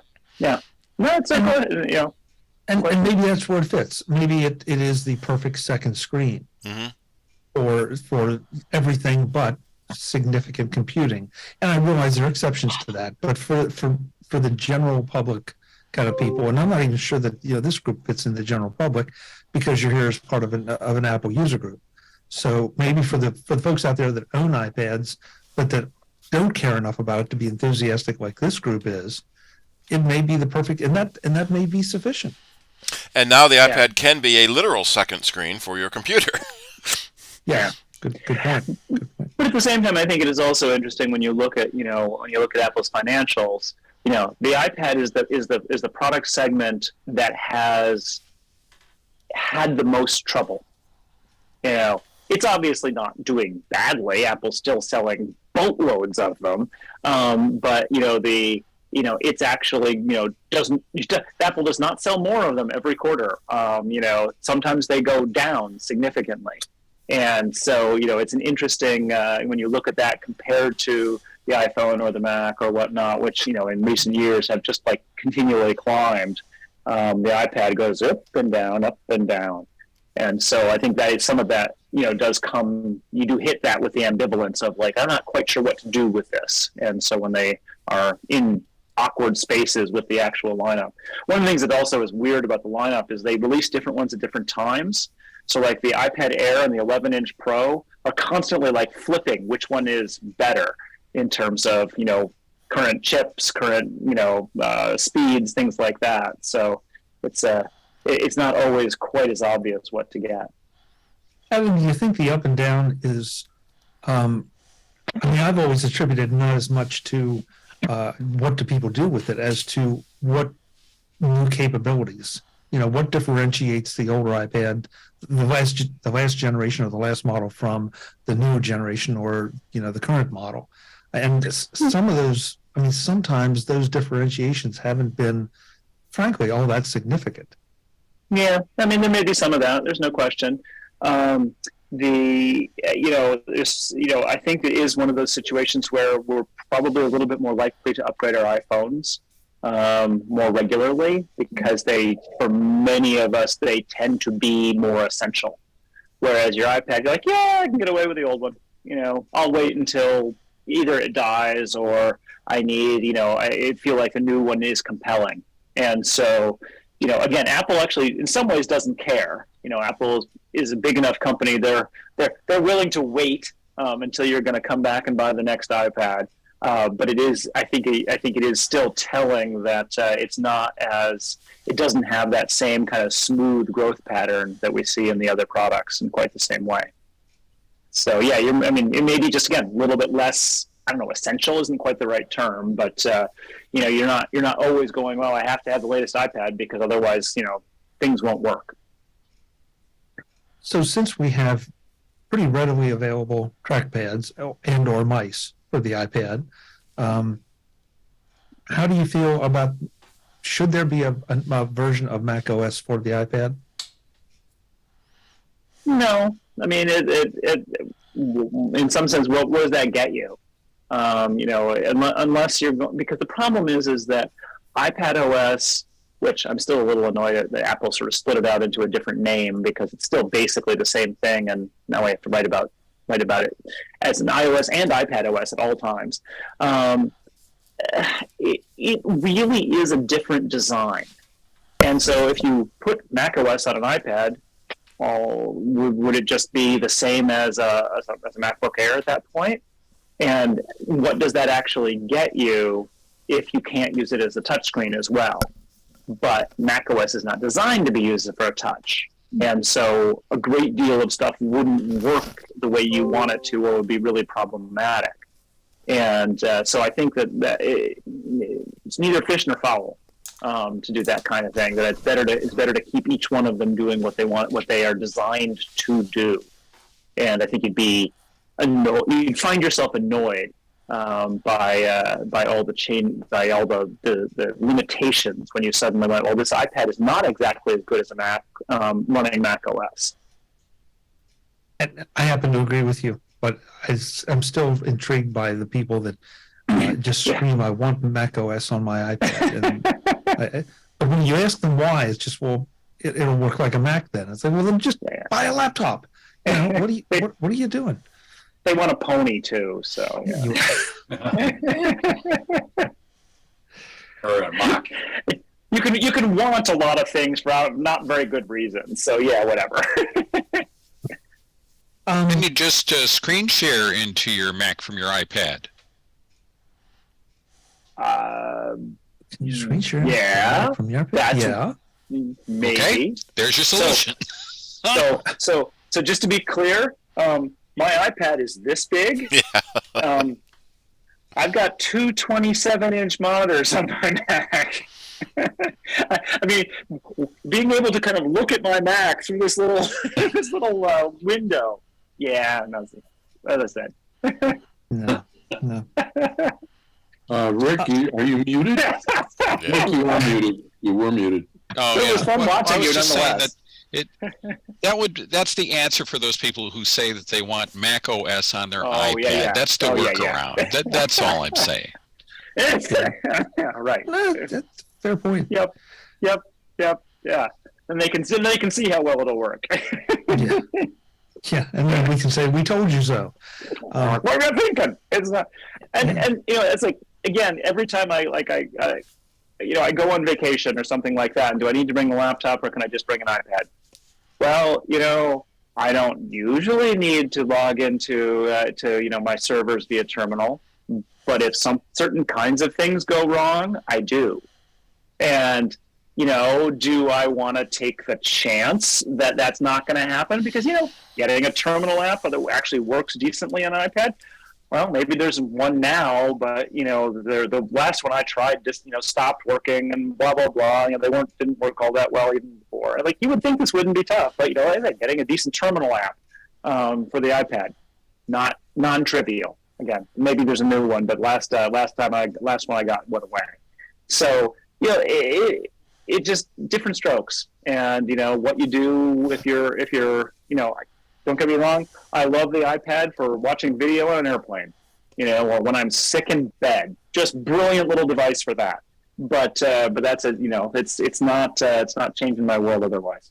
So before we go on to another subject, I want to open it up to questions or comments. I mean, what things are on your minds for the larger world of Apple? Anything? Because I've got plenty of stuff to talk to Adam about. But yeah, you're gonna do another Twitter thing, I'm sure. I'm going to not live that down for a while, I'm afraid.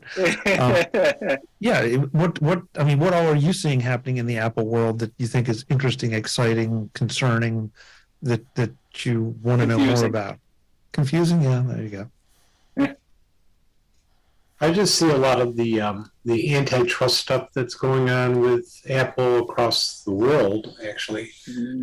I find it very interesting, and what each country has their own idea of what anti-competitiveness is and things like that. So, and the EU is just going to be starting USB-C is mandatory. You know, Yep. Does that limit innovation? No, it doesn't. I mean, the USB-C thing in the EU is fascinating because, like, if you read the announcement from the EU, they're really clear about how, why they're doing it, and the fact that it doesn't preclude new stuff from coming. And in the sort of in the general space, and they are actually pushing hard on wireless, charging. So, in this, I can see why they did it, because they tried for a long time to get the industry to standardize on its own, and it didn't. Previously it was a what was Mini B, I think, was the standard, and Apple got around that because by putting a B Mini or Micro. That was the problem. Is it Mini or Micro? And then there was a Super B. So that Apple put an adapter in the iPhone box. So the iPhone was still Lightning, but had the adapter. Yeah, and so right. I mean, the USB is a perfect example of, like, there were 17 varieties, and they're all completely incomprehensible.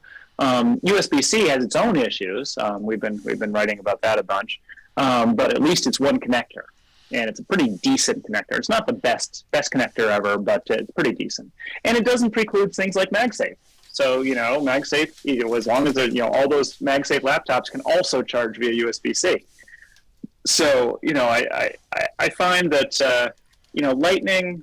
The big problem with Lightning, it's actually a really good little connector. It's bidirectional, pretty stable, pretty durable, et cetera, et cetera. The big problem with Lightning is it's slow.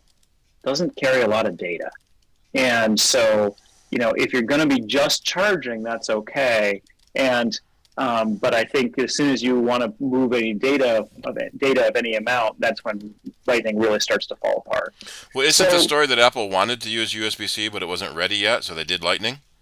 Yeah, that may well have been. Why they call it Lightning if it's not lightning fast? Damn it! It was at the time. It was at the time. Exactly. Like and then Firewire was. So I assume it was related to Thunderbolt too. Yeah, I mean, we've had Thunderbolt, we've had Firewire, we have had Lightning, and they were all fast at the time. Yeah. But time moved. Well, on. and Thunderbolt 4, and using the USB-C connector. I mean, Apple was the Thunderbolt people at Apple were very into the concept of, like, let's standardize in this one connector, because the original Thunderbolt 1 and 2 was different. Thunderbolt 3 that gets to be the Thunderbolt 3 gets to be the USB. Yeah, Thunderbolt 3 gets to be the USB-C connector, and so so it's sort of nice to move on from an unusual Thunderbolt connector to something else. Of course, that we discover that you have to be careful what you wish for, because then you have 17 cables that all look like they've got the same connector, but we don't know what it is. And they've got random little, glyphs on the side, and you have to be able to read them. And, a Thunderbolt cable has a lightning bolt on it, and a lightning bolt cable does not. I never thought of that before, but you're absolutely right. Because of course, Thunder doesn't look like anything. So, but is there a Thunderbolt 3 or 4? Right. Or 2? Yeah. Glenn Fleischman has done a couple of articles for Tidbits that help clarify that kind of stuff, because it's insane. I mean, just the variability involved. But what you run into is, like, all this stuff has to move forward, and part of what the EU is doing is by saying, hey, this one connector, this is a connector that can do a lot of stuff and is moving forward pretty well. That we've got 80 gigabit per second USB-C coming out, USB 4. And still using that same connector. So, and I will admit, well, when you collect enough of these things, you got different gear of different ages. Oh boy, you got a lot of cables around, and you're trying to keep track of them, and You know, like, do I have one that does this? And you start traveling, like, oh, crumb, I forgot to bring the new cable, and blah, blah, blah. So, yeah, there is a certain appreciation for this being a problem. I've got in my basement, I'm sure you all have seen them, for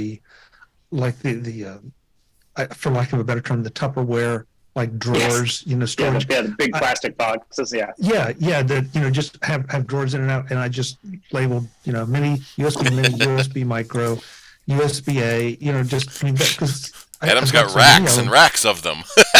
Yeah. Okay, Adam's taking a different approach, but, there you go. I see these cardboard boxes, and then I just have bags. I'm like, there's dock connectors. I use shoe boxes and plastic bags. Label them, yeah. Yeah, although I was at a customer the other day who had a 30-inch monitor and a 27-inch iMac, and he was trying to plug them in, and of course they have different connectors. And so I'm okay. Do you have a mini DisplayPort to dual link DVI? And he rummages through 100 boxes and pulled one out. Oh my God, it works! Yeah, you have to. Yeah, that's video adapters. Yeah. So no, it's great. crazy. And every now and then I'll still find a cable that I don't know what it is. I'm like, couldn't tell you. Like, I don't recognize these connectors. I'm really not.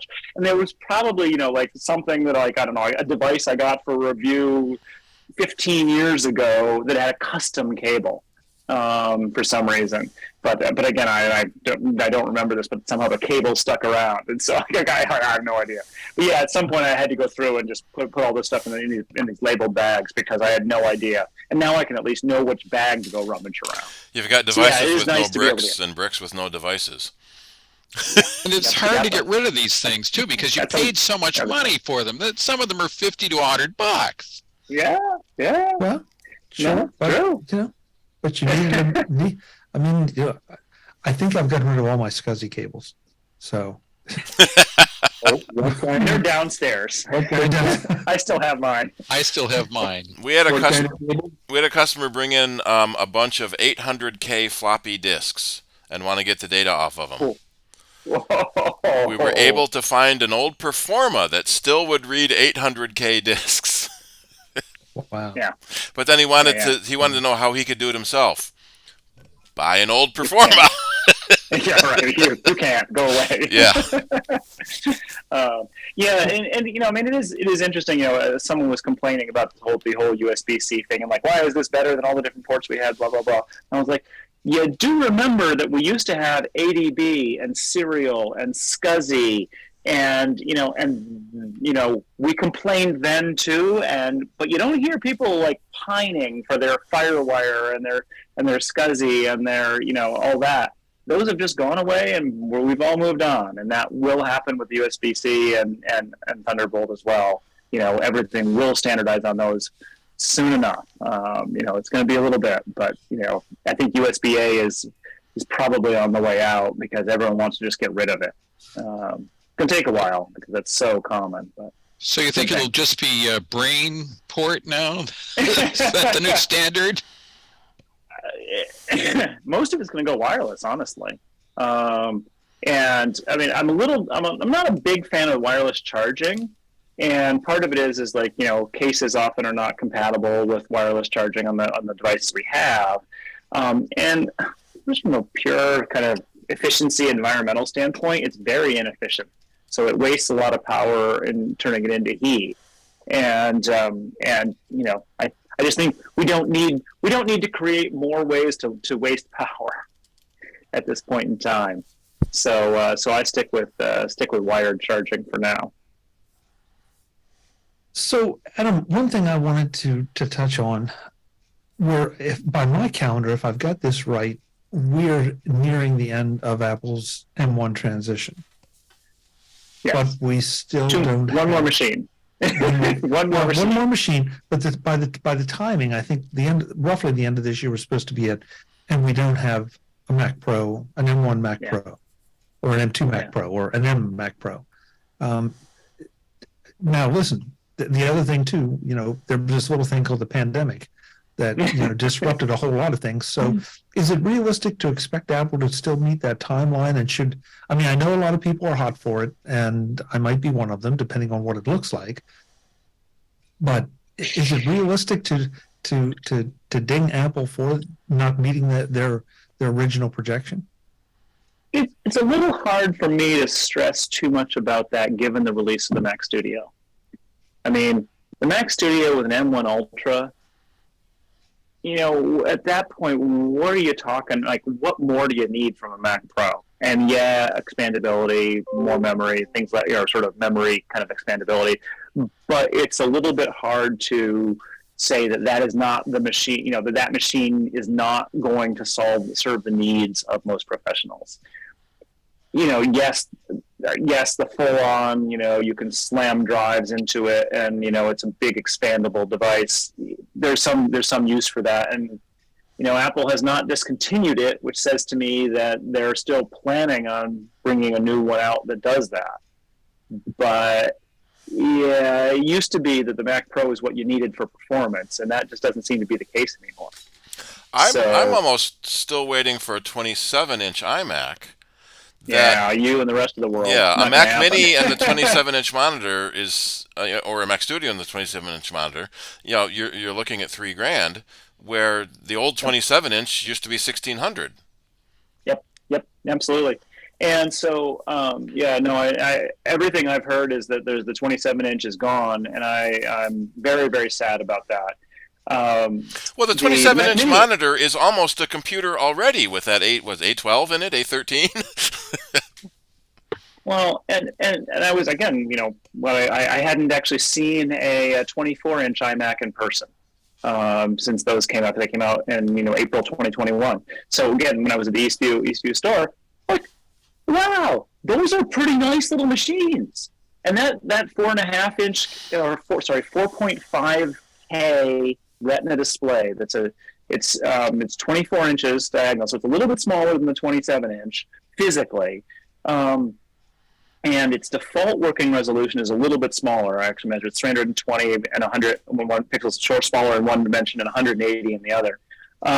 But you can actually just switch its resolution to be the same as a 27-inch iMac, and it was fine. I was put it this way: I had previously thought the 24-inch iMac was a low-end home machine, and after seeing it in person, I think it would be a totally fine machine for a whole lot of professional uses. It's the M1, and they're certainly going to update it to M2, or maybe give it a faster the M1 Pro kind of that kind of upgrade chip on the chip side. But the fact is that it still meets that. It starts at $12.99. I mean, it's super cheap for that kind of monitor. It's exactly the same thing as the 27-inch iMac always had. So yeah, it's just hard to beat that combination when you build the monitor in, even though, then people complain about the fact that, well, yeah, your computer's old and your monitor would still be good.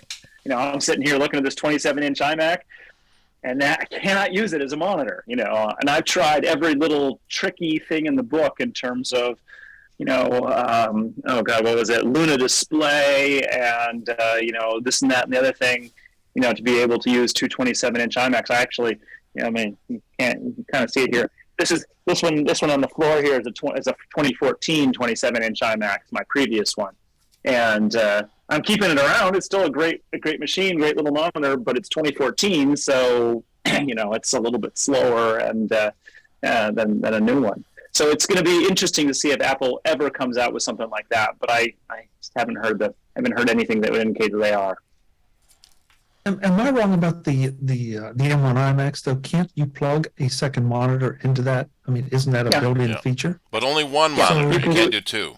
Only one. And you only really need one, but the real problem is that it's not a huge problem, but we don't have a matching monitor. So, I mean, Apple's never been good about this, but at least what I'm using here is a 27-inch iMac with a 27-inch Thunderbolt display, and they have the same screen size. They sit perfectly together. They look nice together. It's an elegant combination. Whereas you start getting into the random third-party 4K displays, and they're just not going to fit with the 24-inch iMac in terms of industrial design and getting them to sit nicely on a desk together and be the same height. Because you want them to be at exactly the same level. You don't want to have the physical stair step, even if the desktop is the same. So that kind of attention to detail is what I expect from Apple, and I don't get from anyone else. And that's where the Mac Mini can do 2 monitors, and the Mac Studio can do 4. So you can move up. Or and the 16-inch and 14-inch MacBook Pro can also do 2 externals. So one possibility. But then the problem is the Studio display is stupid expensive. So, it's a good monitor actually. So again, looking at it in person, my opinion about the Studio display was, it's fine. It looks just like my 27-inch iMac. It's a great monitor. But it's either $1,600 or $2,000 depending if you get the tilt and height adjustable stand, and that's really too expensive compared to what we were paying for a 27-inch iMac just a year ago. So I'm frustrated in that particular way. I think that Apple has not quite given the attention to detail that we want. But again, 2 monitors still feels unusual, even though it's such a productivity boost. And I want to make sure I point out, though, that there are solutions out there that will let you plug in to DisplayLink. Even DisplayLink, and I think Pluggable just released one yesterday that apparently you can plug 4 monitors into an M1 Mac. So and that's all DisplayLink technology, I think, right? Is the Pluggable one? Yeah, that's my understanding. Yeah, I haven't used a DisplayLink technology connection recently, so I don't know how it compares. Long ago, it was one of those cases. It was impressive that the bear could dance, but it wasn't exactly Swan Lake. Do any of these considerations give a boost to a refurbished market for some of these things that aren't sold by Apple anymore, but you long for? Not really, and unfortunately, the reason is simply that you really do need to kind of move forward. So, for instance, I'm using this 27-inch Thunderbolt display over here. No, I'm outside, but it's not Retina. So, and let me tell you, it's obvious. Like the Retina iMac, that's a crystal clear, text is brilliant, kind of monitor, and then the one over here, it's kind of fuzzy. Uh-huh. And that was a great monitor in its time, but I don't know how old that is, like 10 years, 15 years? I really don't know. I can't remember when it came out, but it's such an old screen. And so that's what you really don't want to, when you get into the refurbished stuff, there's certain things that are better, but you realize how far we've come in terms of improvements. And I think monitors are Apple tried and failed to get 5K to be a thing. So when the 5K Retina iMac came out, there were like 8 or 10 third-party 5K monitors, and they have all gone away except for one. And Apple, I believe, is basically keeping that one around, the LG 5K Ultrafine, I think it is, it's called. And that is the only 5K display left in the market that they were not successful, and Apple failed. So now we're left with the 4K displays, which they're okay. They're not terrible, but they just don't compete with the 5K when you sit them next to each other. You're like, oh yeah, I want that one. It's relatively cheap by comparison. Yeah, the 4K displays are super cheap comparison. But you get what you pay for, right? That's the thing is that when you're sitting and looking at this thing, all day, every day. That's when that's when I say I'm willing to pay a little bit more. I not pay $2,000 for just the monitor, but I have paid the money for monitors in the past, and I will probably do so again before I die. So LG's 5K monitor is $1,300, so it's not that far off of Apple's, and it doesn't have speakers, and it doesn't have the camera, and all the extra stuff that the Apple one gives you. And it's probably better now, but for a while it had some real reliability issues. So. Didn't it had a weird issue with EM killing your airport if your router was too close to your monitor? Yeah, they had to wrap it in tinfoil. Yeah. Tinfoil hats did wonders for it. And it's not even a CRT. You can see that maybe with a CRT. Well, just remember all those old monitors that used to be mono green. Yep. We used to look at. So anytime you think your 4K isn't, good enough, look at one of those. Amber, man, go Amber. Yeah. But I don't want to be argumentative about it, but I will point out that. Okay, sometimes I do. But Adam, I agree with you completely. If you said a 4K beside a 5K, no question. But you're arguing really well when you agree with me completely. Glad you're doing well. Keep it up. But from a practical standpoint, to me it's like going to Best Buy and looking at the super high priced TVs, and man, they look gorgeous, but I can't afford it. So I bring home a TCL, and nothing wrong with TCL, but they're not the Sony with the 5,000 shades of black or whatever. And I sit it down in my living room, and it's like, it looks gorgeous. And I saved a bunch of money. And so, now behind me are two 4K 27 inches, and, they're fine. I mean, I use them every day for work, and I don't have an issue. Now, if I had a 5K to sit over there beside it, it probably would bug me. But since I don't really notice it. So you're saying ignorance is bliss, and we need to make sure we're ignorant. No, I didn't say that. Come on now. Where'd you get an 8K monitor then? 4K is fine. You'll never notice. I told you he was running for office. That sounds exactly like the way a politician would twist things. As your eyes get older, you're not going to notice this much at all. They can't see anything anyway. I was going to say. Oh, man. Okay, I'm sorry I brought that example up. Just got roasted. It's true. I guess it really is a case that Apple spoiled us, is what it comes down to. That when that 2014 Retina iMac came out, the first 27-inch one, I remember I was going to. It came out in October, November, sometime around in there, and like a couple of weeks later, we went out to Los Angeles for the Mac Tech conference. And that was my chance to go see one in person at an Apple store there. We went to the Apple store in Santa Monica with Michael Cohen, who we work with. And it was basically, I looked at it and I was like, yes, I'm buying that. And so, actually I ordered it before, like that night, so it would be that, have a chance of getting it by the time we got home.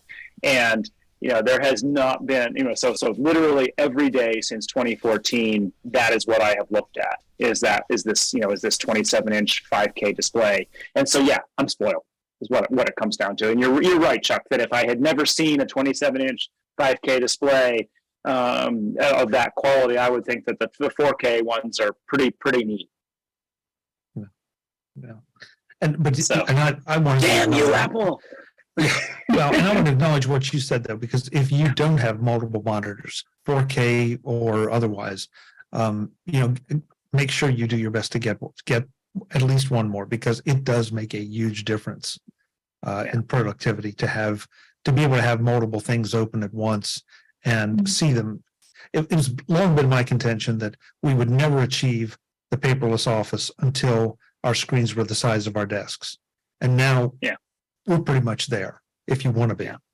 Yeah. Well, interestingly, you never quite know. The obvious reasons are, you can, have a web browser window open about something you're writing about. Like I do this absolutely all the time, or, your email while you're writing about something. So you can just look back and forth to stuff. But there's even some slightly unusual ones. So for instance, the board meeting I was on before this, I ended up doing all the screen sharing, because screen sharing with Zoom is a whole lot better when you have two monitors.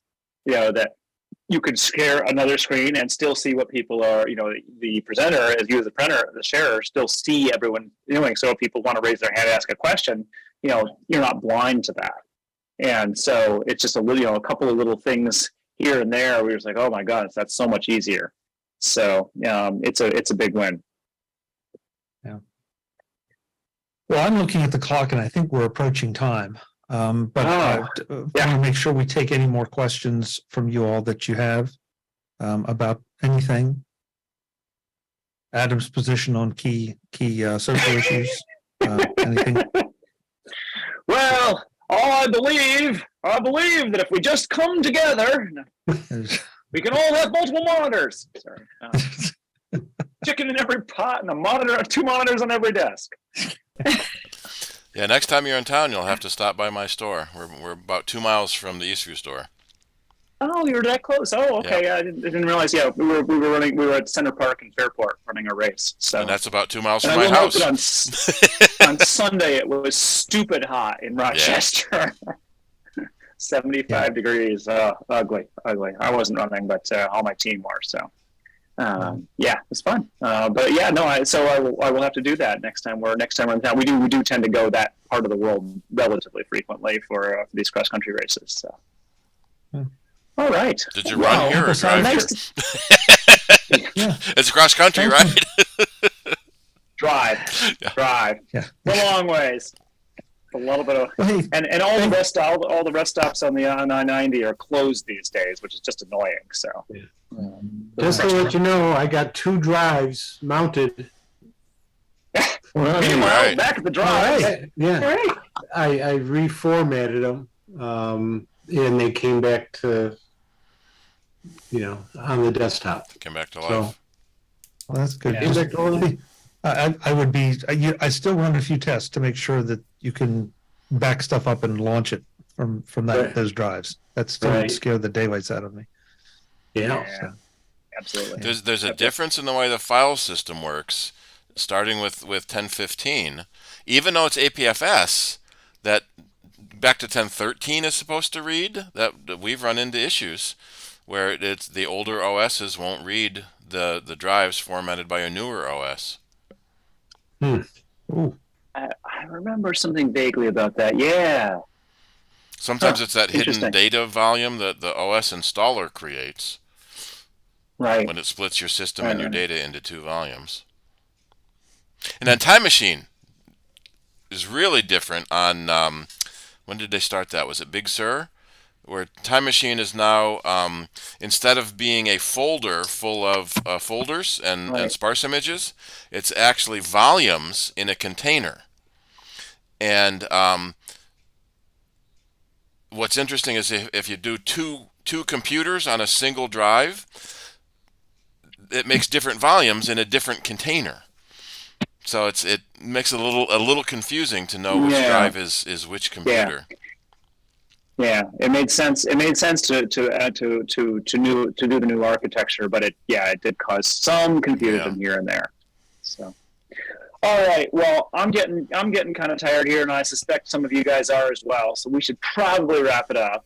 Yeah, thank you so much for having us. This was a lot of fun. It always is. Oh, thanks for sharing with us. Thanks for coming. Yeah. And maybe one of these years we'll get an in-person meeting again. So that'd be nice. We did try an in-person meeting last month and the month before, and we just didn't get the people other than the board coming to it. People still aren't coming up to meetings. Well, it's so much nicer to be at home when you don't and then you don't have to leave somewhere and go home. Yeah, right. Well, and plus winter coming, it's easier to be home. Yeah. Oh yeah, especially where you guys are in the snow belt. There's no place like home. Who added that? Have you noticed that in photos, Adam? If you go to location on your photos, somebody added snow belt at Apple. Really? Yeah. So when you look at a location of a photo, it will say Macedon snow belt or Rochester snow belt. Really? Huh. At least it does on my computer, and I've seen it on a couple of other computers too. And I didn't add that. It's somewhere in whatever location service Apple's using. Oh, interesting. I mean, I'm not seeing it, but cool. You never know. It's frustrating when I see that. I don't want to know about the snow belt. Yeah, really. Not snowing now. Not snowing. Not snowing. All right. Well, good night, everybody. Thank you all. Fun. Good night, We'll all. do it again. Thank you, Adam. Thank you, Chuck. Okay. Yep. Take care. All righty. Good night. Good night. All right. If we remove their pins and they're disconnecting, and you're saving the video, Chuck? Yep. Okay. All righty. I guess questions for you, Steve. Yeah, we'll do a few questions here, and then we'll close up us. Okay. One was, have you considered using Google Meet?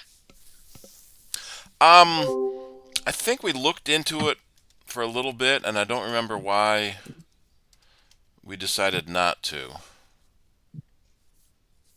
That's the same answer I got from Carol. Yeah. I know we talked about some different possibilities, and I don't remember what we said about that. That's my recollection also. We did think about it, and we decided it wasn't for us, but I don't know why. You know, with Google Meets, we use it for the AARP tax meetings. And with bandwidth and everything, they suggest, you have to have people turn off their video. So you're just looking at black squares, with their name on it because of the bandwidth, where Zoom doesn't seem to be as problematic.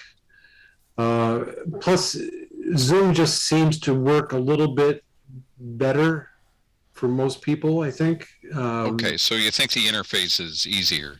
I think the interface is, a little bit easier. You have some features that you just don't have in Google Meet. Okay. Plus, I was having a problem with my microphone with Google Meet. In some cases, they were getting echoes or whatever. But I don't get it with Zoom. Okay, what's the story with Master Lounge? We used them for the board meeting last week, and then we decided to use Zoom for this week, or not last week, last month's board meeting. Decided to use Zoom for this meeting because it was more familiar. Is there a cost for Master Lounge, or? No, it's going to be free. So anybody can set up a free Master Lounge and use it just like Zoom, huh? The commercial intent of Mastermind Lounge is that you, as a mastermind, will create sessions that people pay to join, and you're basically teaching them something. Okay. And so that's their current business model. Nick has basically given me a free account to set up for CIDER, and it's a possibility that we can also get other people joining in, because it's a different audience on Mastermind that may want to find out about us now. And can you show videos through that platform? Yeah, pretty much the same as Zoom does. I know Nick has been Okay. working on the interface at Mastermind because some people were having trouble with the getting how many thumbnails they could have on board. Yeah, at the board meeting, I was seeing more thumbnails than some other people. I know Zoom maxed out at 9 when we had 16 people maximum, but I could still only see 9 at a time maximum. Are you talking tonight? Tonight, On yeah. Zoom? Tonight on Zoom on my MacBook, I had everybody. I had up to 16 people. Yeah, Oh yeah? I had 16 on my iMac. Yeah, it was fine. And I didn't. That's interesting. And I don't bite my thumbnails anymore. Because last month on Mastermind, I was seeing more people than other people in the session were. I think it made a bigger difference what device you were on with that. Yeah. Because I was having trouble like seeing multiple people or something. Yeah, when I'd scroll, I could only see 2 at a time, and when I'd scroll, it would take a long time for the image to pop up. I remember. There were just weird things about it on the phone. Currently the only person in this conference. Right. Well, I guess we're losing people here and there, and Bob's watching whatever. I'm watching you. So I guess we'll say good night. And then we'll see everybody next week at the board meeting. Same time, same bat channel almost. Okie dokie. And it'll be The only winter. person in this conference. Louis, have a good night. I know. We know what the topic is next month. I don't recall Not yet. offhand. No, I I think don't we were think- doing Christmas gifts. Do I have it right here? I can. Let's see. I think we're doing holiday ideas. At the moment, that's what we have. Even though it's close, yeah, we'll be close to Christmas, but it's what we got right now. Okay. Sounds like a All direction. right, Thanks. okay. Have a good night, All Bill. right, good night. Yep. Good night, all. Yep. Oh, I'm not there. Record.